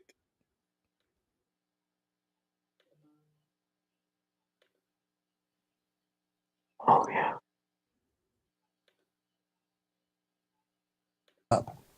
When you're at the game, do you lose control? If so, everyone sees it. teachers, coaches, officials, other fans, parents, and most importantly, the student athletes. And it leaves a lasting impression. Kids look to adults to set the tone. They watch how you handle adversity, how we treat each other, and how we behave under pressure. Coaches, you lead the way. Your words and actions shape the athletes who look to you. Student athletes, you set the standard for your peers. The way you compete, win, and even lose defines what leadership looks like. And administrators, it's your responsibility to create and maintain a safe, respectful environment. Because when things get out of control, everyone loses. Louisiana high school education-based athletics should be a place for growth, encouragement, and respect. Negativity and bad behavior, they do the opposite. And if things get out of hand, the LHSA may be forced to make decisions that could impact student athletes' opportunities in the postseason. Let's not put them in that position. Let's not take away what these kids have worked so hard for. Our student athletes deserve better. They deserve your support, your leadership, and your best behavior. So the next time tensions rise, take a breath and remember, simmer down or just sit down. Let's show them how it's done.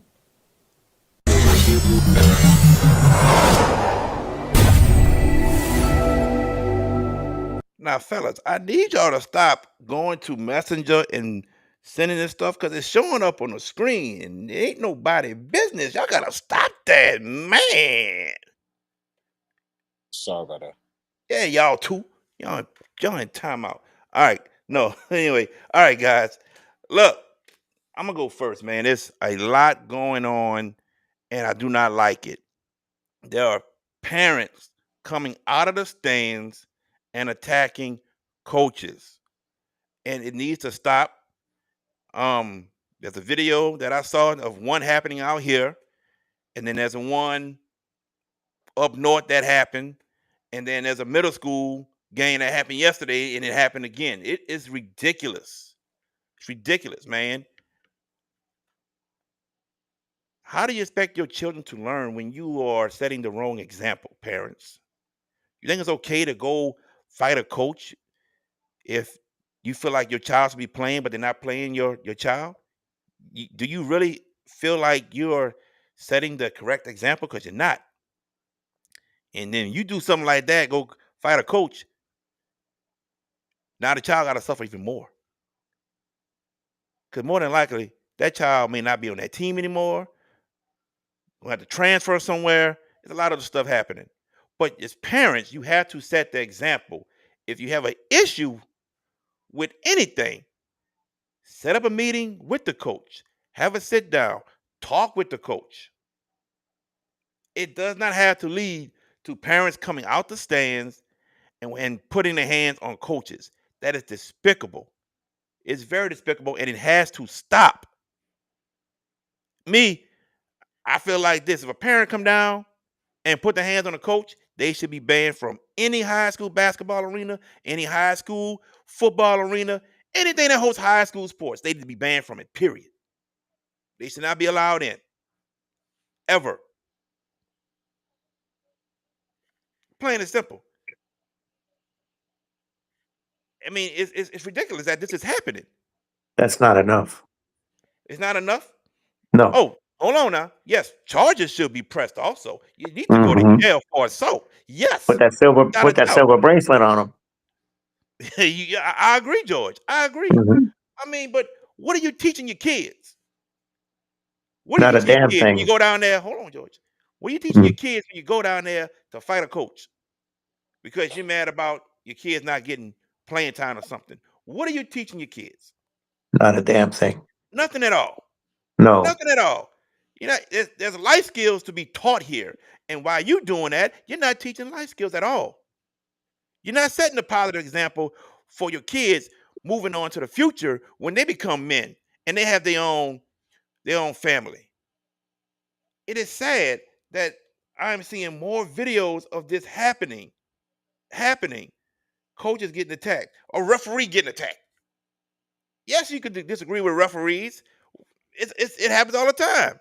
Bad call, good call. I mean, you heard me and VK say I disagree with that call. I didn't like it. George, you too. I mean, but you know, why are we attacking coaches and refs? If you have an issue with the coach, set up a meeting, sit down, talk. Hey man, I feel like my son can be an asset to this team, but why is he not playing? Is there something he could do extra? Something he need to work on? Let's talk it out. But to sit there and be mad, my son should be playing, da, da, da, da, da, and then you go down there and punch a coach, put your hands on referees and coaches. What are you teaching your kids? George, go ahead. Ugh, where to start? Because the old days, you know, you could do that, and it's called, pardon the pun, hashing it out, right? Yes, Let's sir. hash it out. Simple as that. Now, I said about criminal charges, and that's me speaking as a LEO, as a as someone who works in law. So I tell you what, I can't speak to it as a parent, but damn it, if that was my kid, I would not act that way. But I want to share a quick story. We're talking about parents attacking coaches. What about parents slandering other kids that sing the national anthem? That happened in Monkey, where I was a few years ago for football. Had a little girl who had just got out the hospital, and they gave her the opportunity to sing a national anthem at a home game. Some crackpot parent, I'll say it, went in and talked about, and I don't want to, I can't repeat what he said. It's no curse language involved, but it's that disparaging. Go ahead. No, but it angered me to the point where it's like, what the hell are you thinking? I told the guy, I said, hey man, what if that's your Chuck kid? Hunt, thank you, man. Thank you, Chuck Hunt, for checking in, man. Hit the subscribe button. We appreciate you. I, I was not looking for a confrontation. I turned to him and said, hey man, what if that's your kid that somebody else was talking about? I don't think you'd be saying all that nonsense you're saying now. And then he answered me with with bad verbiage, and I just let it go. But I'm just saying it's a very disturbing pattern where parents think it's okay to go bum rush a coach, punch him, and get away with it. First of all, security got to do a better job up their game and say, hold up, you come here. We putting this bracelet on you. You're going to take a little ride tonight. And guess what? You're going to have to pay 12% of whatever bond we set for you. Make them think about it in the You clink. say security got to do a better job, Oh, but what I'm saying is it's security's got to make a hard. rent. It's It hard. Yeah, is. making an arrest for sure, but it's hard when people walk down the bleachers. They got to go get their food and all that good stuff. It is what it is. It can happen just like that. What the, I'm not saying it in a disparaging No, way. no, What I I'm know you're not. saying, I know you're not. That's why what I said, yeah. what I mean is, they've got to be immediate with their punishment. Yes. Grab said knucklehead, put the bracelet on him, send him to the clink, make him think about it, make him sit on it for a night. Guarantee you he won't do it again. Promise you he won't do it again. VK. Hmm. Well, it's been unreal, especially what we've been seeing, not just recently, but the last couple of years. Including what happened a couple of years ago when Zachary and Liberty went at it, and there was a brawl, and it cost both teams not going to playoffs. But you looked at Monday night, the security was all over the place, and they did a great job Monday night. They did an unbelievable job. After the game was over, the fans came down from Liberty, but the security guards was right in the middle and kept them on one side and was like, yeah, y'all can celebrate, but y'all gonna stay over here. Y'all not going over there and getting into it with these fans. So they did a great job all around, period.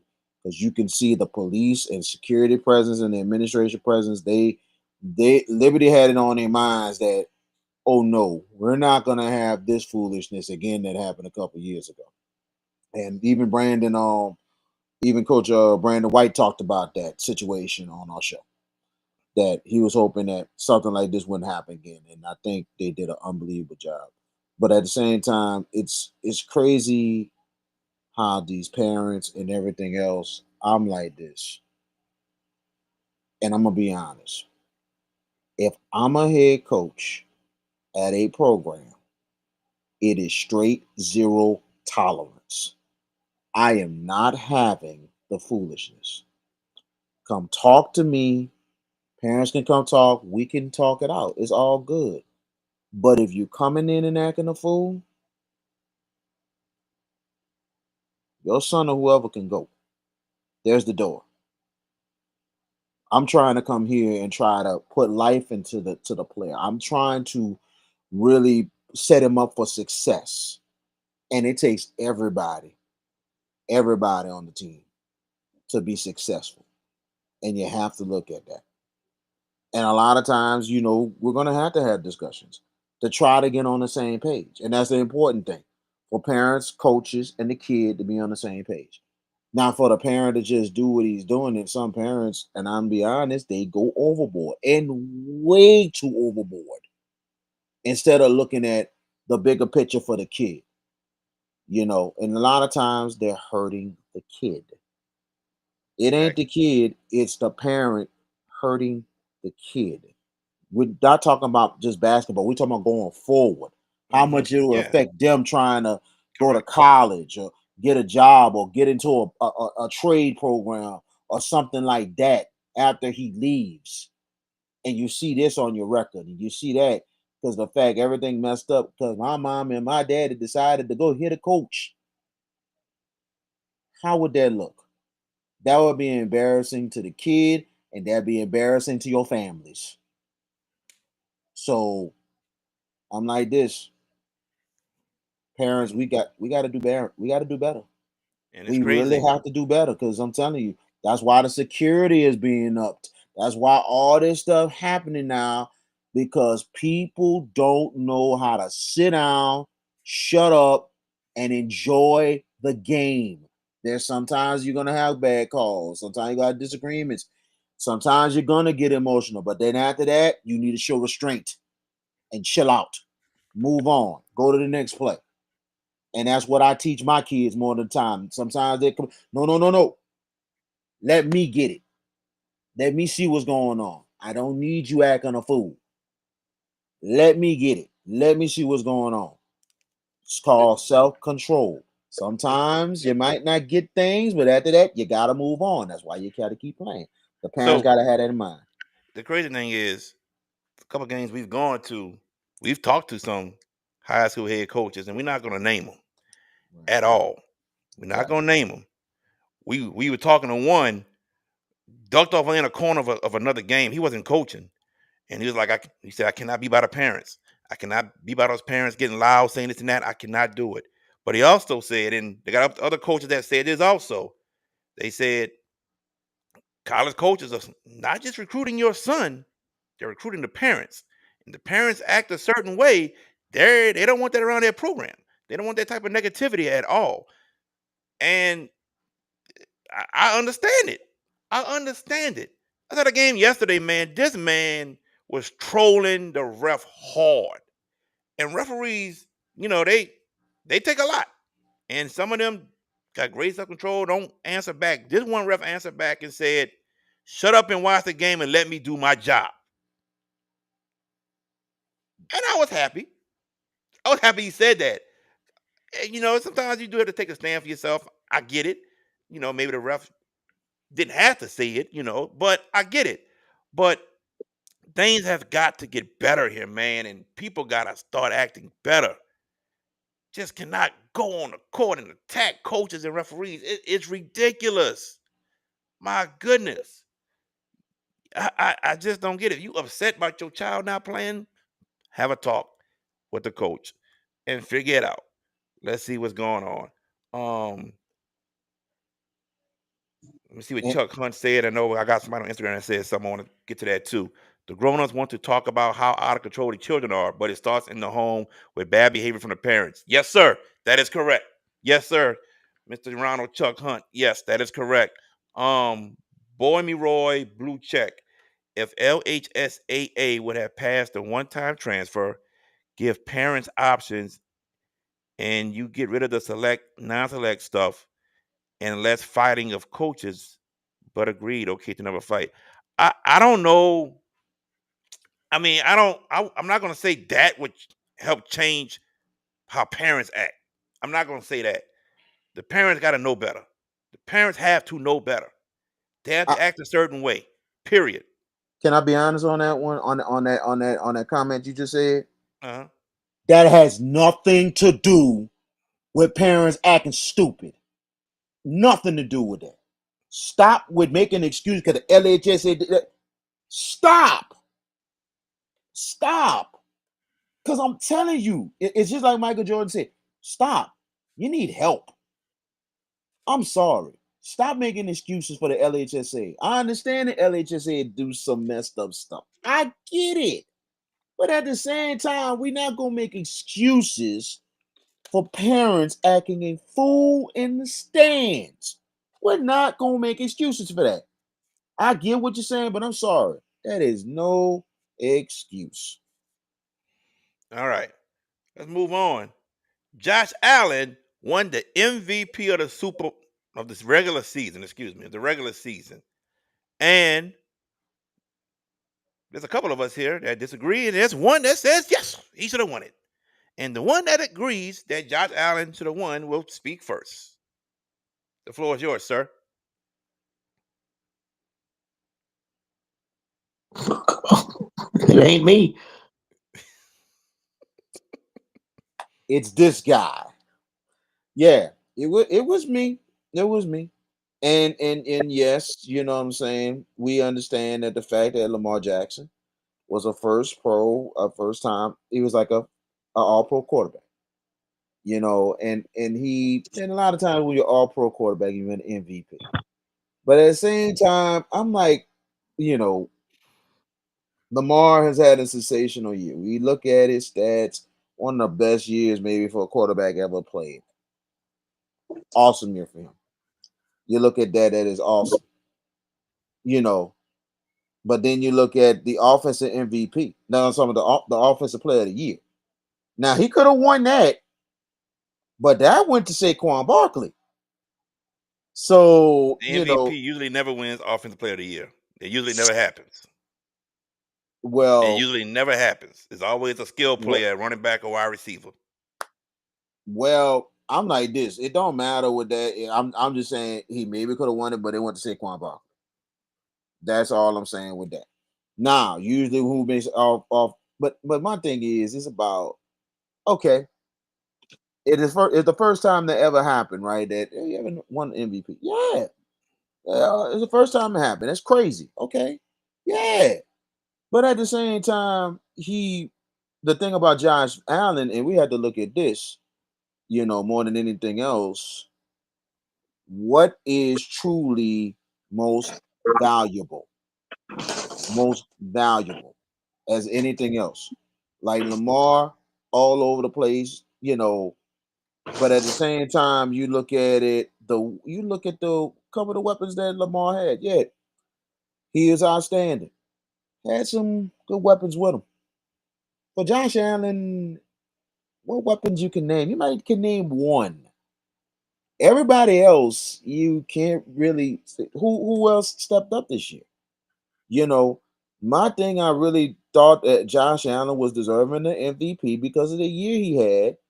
But then on top of that, who would have thought Buffalo would have had the year they had for them to be the number 2 seed after the fact that a lot of the weapons left Buffalo? Nobody thought that Buffalo would be here. Some people thought Buffalo would take a slide, and they didn't.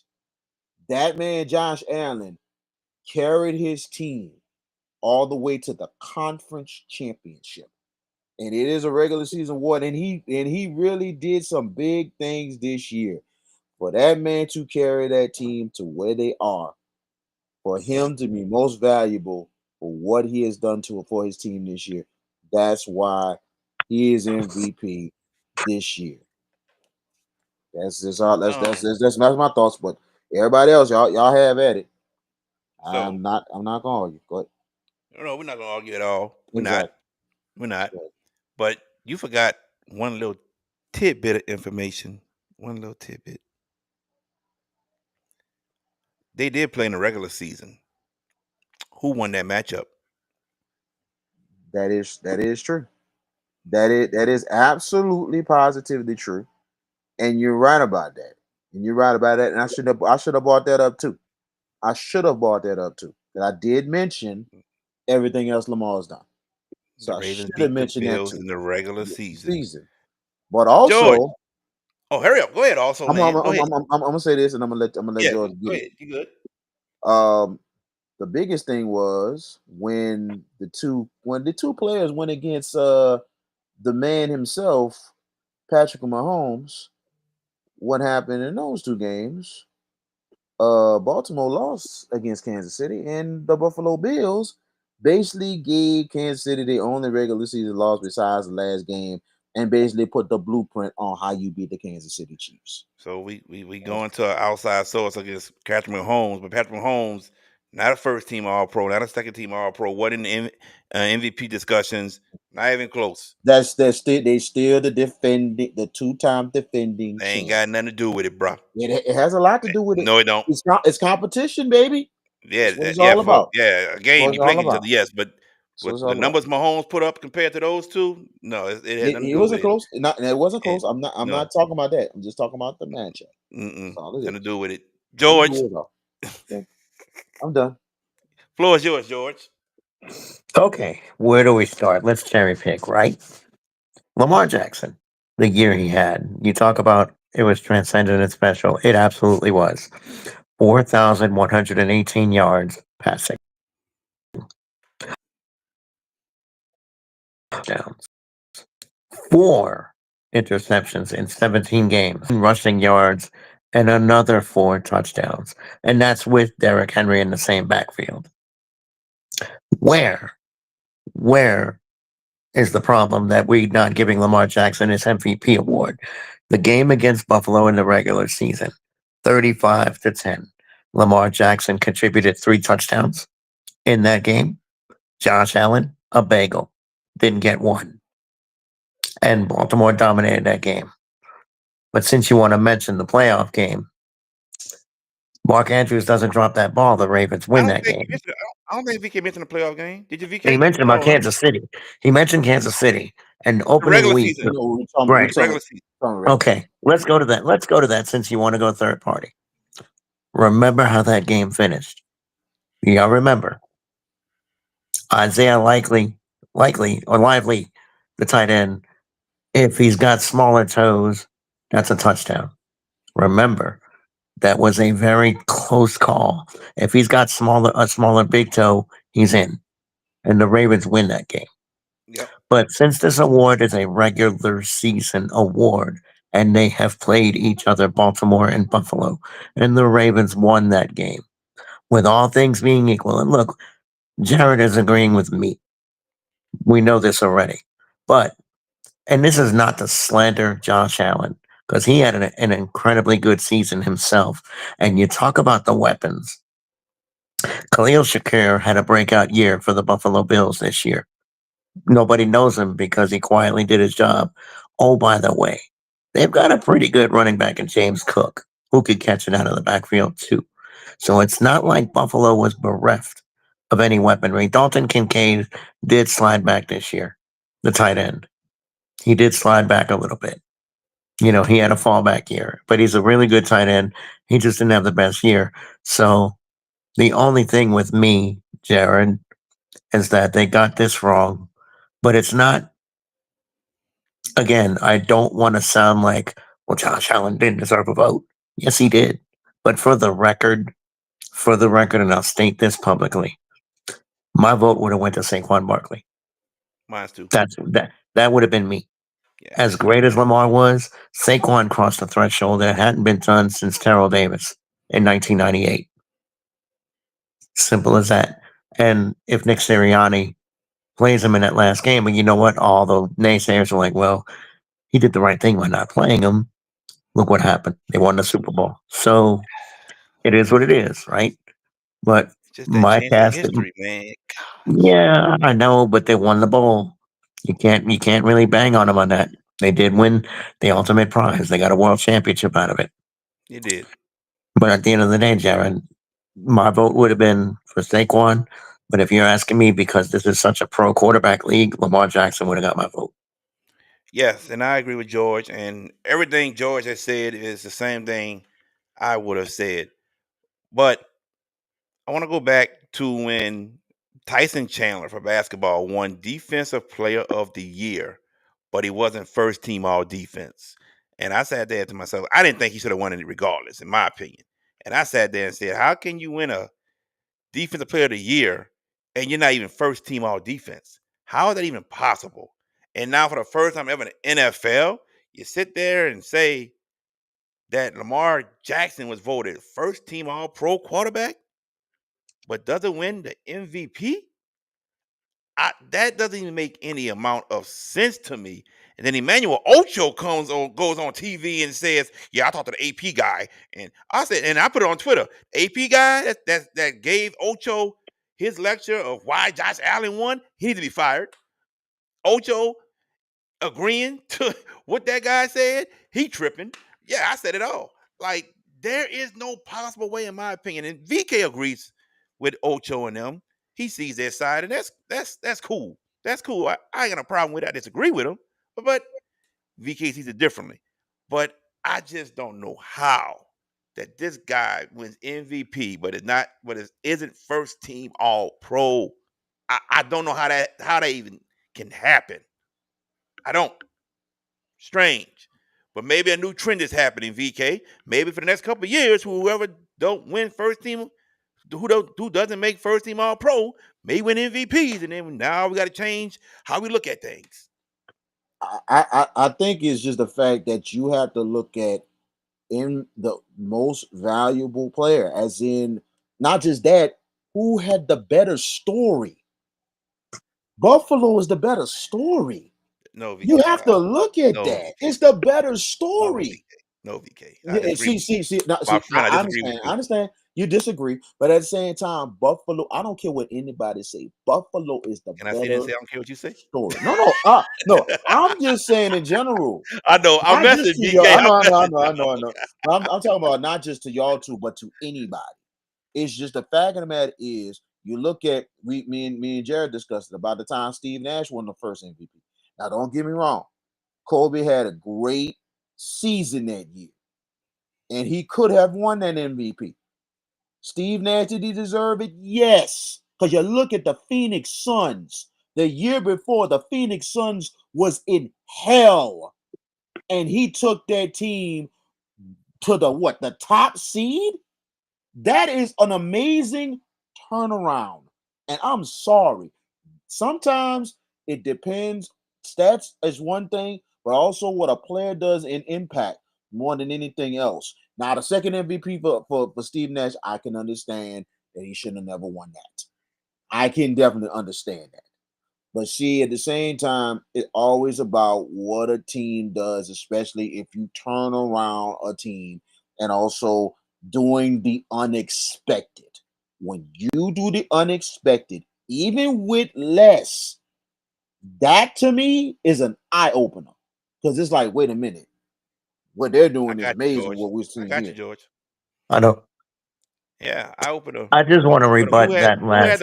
Hold on, before you go, who had the highest quarterback rating in the league? Oh, we know it's Lamar. 119. 119. 0.3.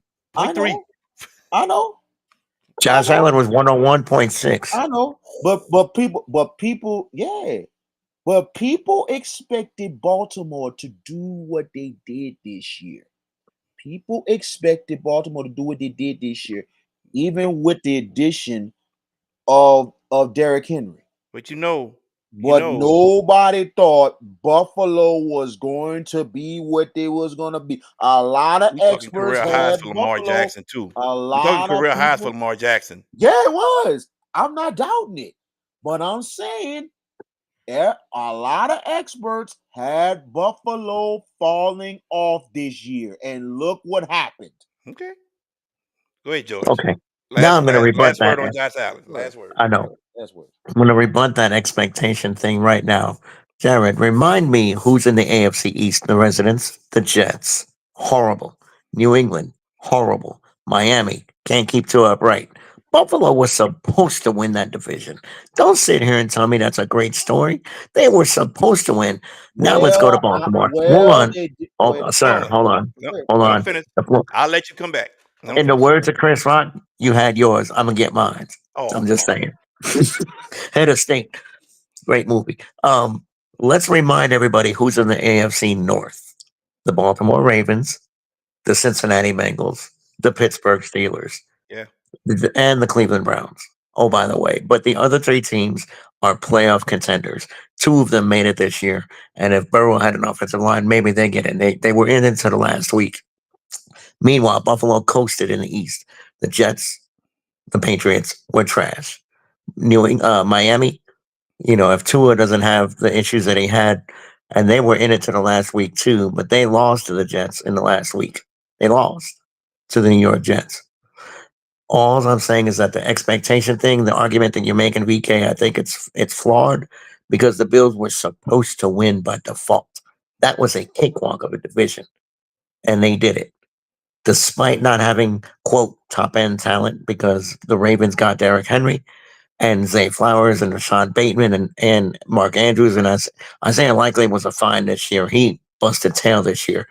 So yeah, the Ravens did what they were supposed to, but the Steelers and the Bengals, I would put the North way ahead of the East as far as division strength. And that's where, to me, and that's my closing argument, Jared Boyd, is that Last rebuttal. the We're gonna hmm? move on.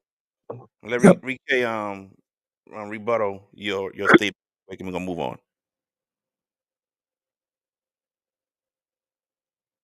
VK, All right, all right. I He's was just there. trying to make sure. I'm here. I'm here.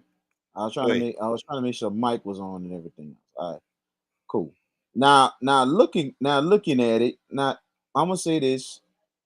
You make a good point that yeah, it was a weak division. Yes, it was a weak division. You know what I'm saying? I'm gonna give you that. But at the Hmm. same time, the Buffalo Bills, regardless of their division, they still clinched the number 2 seed. Baltimore had chances to possibly have the best record, and they choked a couple games.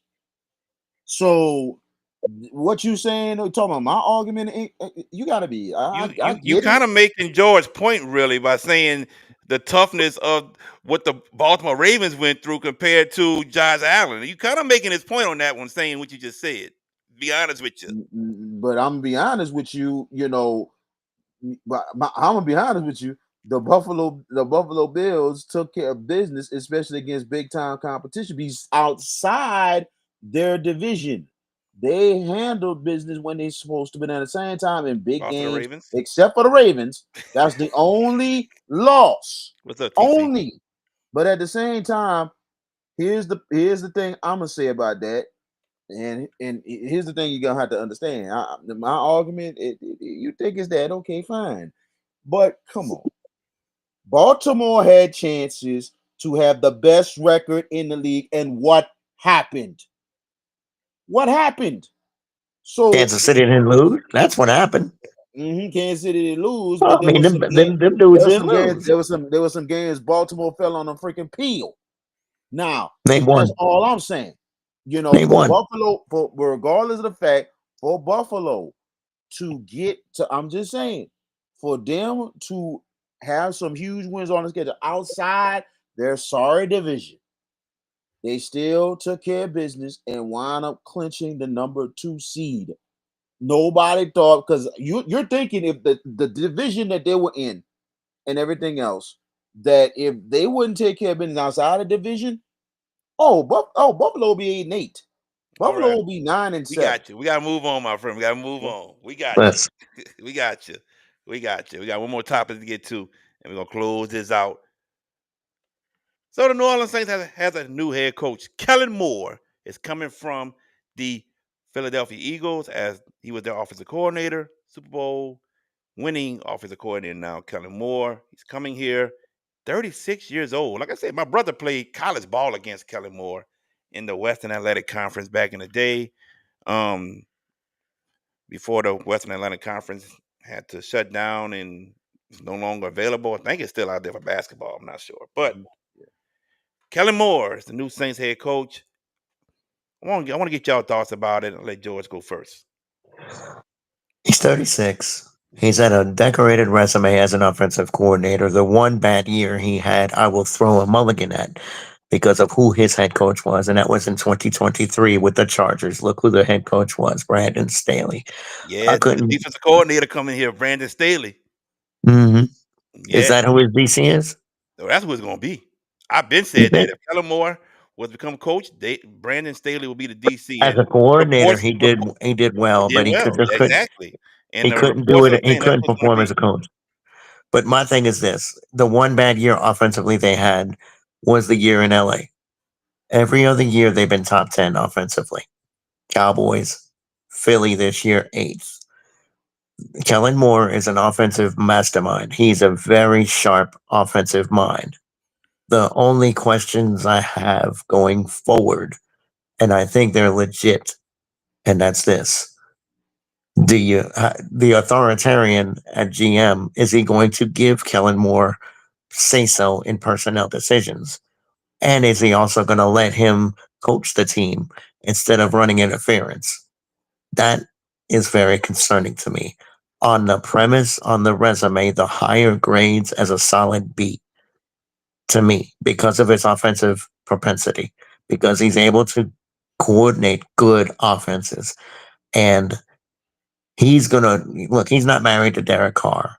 I would not be 100% surprised at all if they move off of him. But can they? Because they're going to incur a vicious cap hit. It's going to be a vicious cap hit. They're already 70 million plus over the cap. VK, this has got to be, as you have said, a total rebuild. And I don't think Kellen Moore would have took this job if he didn't think he could win in a shorter time span than a rebuild usually takes. I think Kellen Moore knows what he's getting into. What scares me is Mickey Loomis. That's what scares me. Well, I say this is like a C plus, Iron. Kellen Moore is definitely a tremendous offensive mind. Definitely. I remember when he was a quarterback at Boise. I mean, he was very tremendous player, but not just that. He's really a good offensive coordinator. But we're gonna see what happens with the Saints. But is he gonna be the guy that's gonna demand what he wants, or he's gonna be just another yes guy? Another You hope yes. so. Yeah, I'm hoping that he's that authoritative guy, but if he's that yes man and doing whatever Loomis says, we still ain't the Saints is still gonna be nothing. I still don't understand it. I still just I'm like, did I take my fandom and leave the Saints? I don't know. It's just the fact of the matter is we still got that you know what still as a GM. It just I'm sorry. He's got to go. He has to. It's just a fact. This is the only way that the Saints can get a true rebuild, get things going. I know it's gonna take about 3 to 4 years. That's fine. We just gotta build from the ground up. And it seemed like Gail Benson is not looking at the bigger picture, and she needs to look at it now because if she not looking at it and the Saints continue to suffer, it's almost like people gonna have to tell her you need to sell your team because you really, really right now don't know what you're doing because this is not good of what's going on. Now I can see if Loomis is gone, they bring in a new GM, and then here comes more. Then we know for sure. Okay, I think Moore's gonna have some control. This GM, I think they'll be on the same page. Maybe there's some progress. Maybe there's gonna be some shakeups. Right now, we have not seen it. So I don't know what's gonna happen. But we'll see what Kellen Moore can do. But I'm not trusting Mickey Loomis or Gail Benson at all for the New Orleans Saints. This is bad. It's just really bad. You look at the Pelicans right now. This is bad. So plain and simple, I don't know when it's gonna get better. But something's gotta happen sooner or later. I don't know when, but something's gotta happen sooner or later. I'll end it with this. I will give Kellen Moore a shot. I'm not gonna say anything bad. I'm gonna give him his shot. Let's see what happens. But I've seen the type of quarterbacks he's worked with. Dak, and I think 1 year with Justin Herbert. Jalen And hmm? Jalen Hurts this year. I was getting there. Okay. And Jalen Hurts.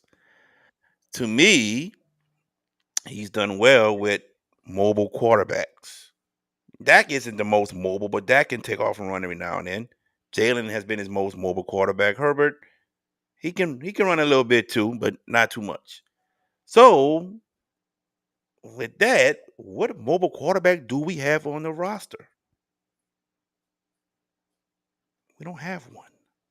We don't. And he could prove me wrong by by showing me that he don't need a mobile quarterback. That's why I'm giving him a chance. But just looking at the type of quarterbacks he's had, that's how he's been successful. So we will see. I will give Kellen Moore a shot. I'm not gonna say nothing bad. Same thing about Sean Payton when he got hired. I gave him a shot, and he was the greatest thing ever for the New Orleans Saints franchise. But we shall see what happens moving forward with the New Orleans Saints. Austin Tyler says, my sources tell me that GP is taking the Opelousas job and VK will be the offensive coordinator. Oh, yeah. Good. I'm glad he brought that up. Coach Jimmy Zachary left Opelousas to become the head coach at Liberty Magnet. That was some huge news. I don't think any of us saw that coming. No, not at all. We actually got the news, Jared. You and I, before VK met us at Bonneville, you showed it to me that it had broke like 30 minutes prior, Yeah. and that really was really just like a boomerang. It's like, oh wow, that's surprising. That and when we told VK, it was like he was like taken aback. Yeah. He was like, dang, I wonder what's going on. And I don't know if there's an underbelly for the reasoning or whatnot. But as far as me taking that job and VK being the OC, not happening. Not happening. We good where we are right now. Yes, indeed. Our brother from another, Jordan Taylor. Yeah, bro. Good to see you too, man. And guys, Jordan wants to do a collab on the first night of the NFL draft, the first round. He wants to do a collab that Thursday. So I'm with it. Uh, Sign me up. There we go. The Acid Out Show and Under the Lights collab for the NFL draft. All right. Other than that, it is time for us to roll up out of here. We thank y'all so much. Tomorrow, I plan to be on the North Shore early to catch Ponchatoula and North Shore play each other at Ponchatoula. Melissa Hillard and Sharice Spencer going at it 1-on-1. I plan to be there. But as far as next week, I do want to come back Tuesday because the girls' playoff starts next week. So I do want to come back Tuesday. And the goal is to have the guys from the Only Opinions podcast to join us right here so we could talk about some of these girls' teams who may be surprised in those brackets, who we think will get to Hammond, Louisiana. So that's the plan for Tuesday. We'll see what happens. Plan on having a show Wednesday too. Also, and I got an idea in mind, maybe for Wednesday. We'll see, but we'll go from there. But other than that, that's all I have for the show. VK, do you have any last words before we get out of here? Yes, I do. Yes, I do. I will try to make it Tuesday. It's gonna be kind of hard because it'll be our final home game of the season for Patrick Taylor as we host. Is it? Oh, Haynes. We host Haynes Tuesday for our final home regular season home game tomorrow night. We have senior night as we honor our only senior on the team. So we'll have a girls and boys doubleheader that starts at 5 o'clock over at Patrick Taylor. You know, come over and support if you have time. But at the same time, also Friday, I'm going to try to attempt to go to John Curtis and Holy Cross for the district title on Friday. I'm gonna try and go and cover that, and that's about it. But thank y'all so much for all the support. I think I did. We had a good, decent number for the 2 games we streamed. For That's good. basketball, it was pretty much what I expected. So it's pretty much what I expected. But the goal is to get higher and higher. So it's a good start for us in basketball. Yeah, hopefully we'll do some more soon. Hopefully it's not the last two, but we will discuss that for hopefully later days going forward. but but it was fun to do those games. It was Two good games. It's on my yes, YouTube page, y'all. Two good games. yes, real good games. So go back and listen to it. But Listen, man, go back and watch go it. back, watch it. I'm sorry, watch it, y'all. But man, but appreciate everybody's support of the Hash It Out show. We continue to grow, we continue to get better, man. So we'll we'll be back to get it back on next week. And shout out to the quintessential Queens with the nice comment there. Definitely. George Peppers, you got any last words, man? Well, it's the first weekend without football until August, right? So Well, what I to mean, do? you got UFL in 7 weeks if you watch that. Again, it's the first weekend without football. No, you're not gonna disrespect the UFL. You know why? Uh, It's because Not Coach going to. Curtis Johnson is a head coach in the UFL. Well, Correct. Hey, what are you talking about? And VK, I just saw the little hoop thing. College basketball is starting to take, well, not starting to, is actually down the stretch. Not looking great locally. UNO, not looking good. Tulane is average. LSU has really struggled since conference play began. Hey, Uh, Tulane girls ain't too bad now. Tulane Tulane girls ain't girls are too doing. bad. That's what I'm saying. Tulane's men are okay. The girls have done well. LSU's women, you know what they are. UNO men and women have not been good. Xavier Xavier's has been strong. Has been very strong. I don't know. I The haven't East. actually followed Loyola. Loyola. Can't forget about You know, Loyola, especially the Coach girls Reyes side. and Coach Kennedy. I don't know. Yeah, I don't know what they've done. But there's basketball to be watched, and of course, college baseball starts this weekend as well. So we're not bereft of sports here, y'all. Just because football is done, and yeah, the UFL gets started in how many weeks? 7. 7. I could wait, but I can't wait for that. That's the first I've heard of this collaboration. I can't wait for that to happen. You know what we could do? We could get VK and Enoch to predict picks. Why are you always picking on VNock and Enoch? I mean, VK, VK and Enoch, man. I'm Why? not saying Why you always they're picking the on them dudes, respective man? they're the respective Golly. they're the respective dudes that E- trailed our picks for this Hey, year. So Enoch, when Enoch smacked you upside your head one day, E- don't look E- at me, bro. all I Enoch, gotta ask him is did the Detroit Lions win a playoff game, and he ain't gonna say nothing. Oh Enoch, no, dog, now you oh boy, Enoch, you don't worry oh about it, bro. Lord. I think we might have to create a tag team and go handle some stuff. You know what I'm saying? Enoch, Yeah, so do might your as thing. well. Oh yeah, But Team VK uh Knox. go. That's not bad. It's actually not bad. no, it's not. But and that's gonna be in April, and we'll fine tune the details of that when we get closer. Um, did they make it official that WrestleMania is coming Not here? yet. Not yet. Not yet. See, I Not thought yet. we were going to have the press conference. I'm Yeah, waiting they with they bated fooled breath. us. They fooled They us. did. Hopefully, they're not changing their mind. Let's hope not. Hope But not. SmackDown actually is coming a week from Friday. I'll be there. So Cool. we'll see how. Yeah, that's going to be interesting to see. It's the go home show for the Chamber, I believe. So anyway, but it's been great with you guys tonight. We had great time Monday night, great basketball. Check them out. Go support your local entities, please. They deserve the support. Get out there to your local gym. Watch your teams go play. Especially now the girls are playing for a playoff spot. Some teams are hugging the line, and the boys are down the stretch. VK, you going to a great game Friday night with Curtis and Holy Cross. Your game tomorrow night, Jared, should be very one on one. Should be an interesting matchup, good matchup. So there's a lot of good basketball. Go check them out. I unfortunately have, well, I say unfortunately, but got to make that money. So work Definitely. beckons for me. So I won't be able to partake in any of that. But I do that, and y'all, to all of you out there, support your teams. They deserve it. The kids deserve it, and behave. Yeah, definitely behave. All right, guys, we're gonna go ahead and end the show with that one with VK Jones, with George Peppers. Special thanks to Mike Coppage and Coach Kerwin Forges for joining us. We truly appreciate it. Thank y'all so much. I'm JB the Sports Guy. We'll be back here next week. Y'all take care. I'm Coach Ramirez Page, the head football coach at John F. Kennedy High School. Feeling drained from the constant noise in your daily life? Immerse yourself in pure audio bliss with drums. Experience a world of crystal clear sound, free from distractions. Discover the ultimate relaxation and escape into an oasis of serenity. Grab yours today. drumsworld.com. If you're looking for the best pizza in Metro New Orleans, then you're in the right place. Moe's Pizza has a great selection of Italian food that can satisfy your appetite, and they can also cater to your needs in any event.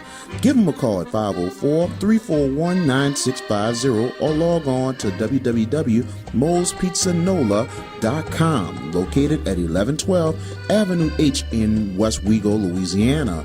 Moe's Pizza, Italians do it better. JFK Martial Arts offers a wide variety of martial arts programs for kids, teens, and adults as they empower lives through martial arts.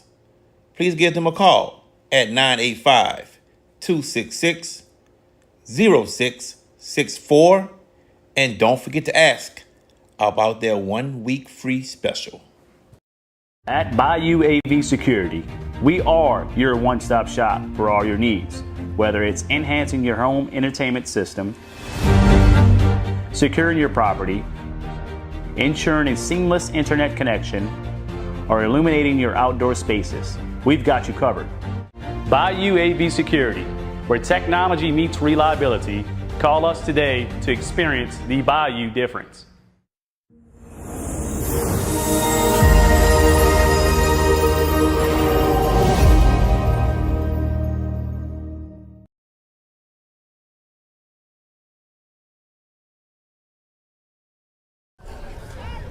Thank you for watching the Hash It Out show. Please like,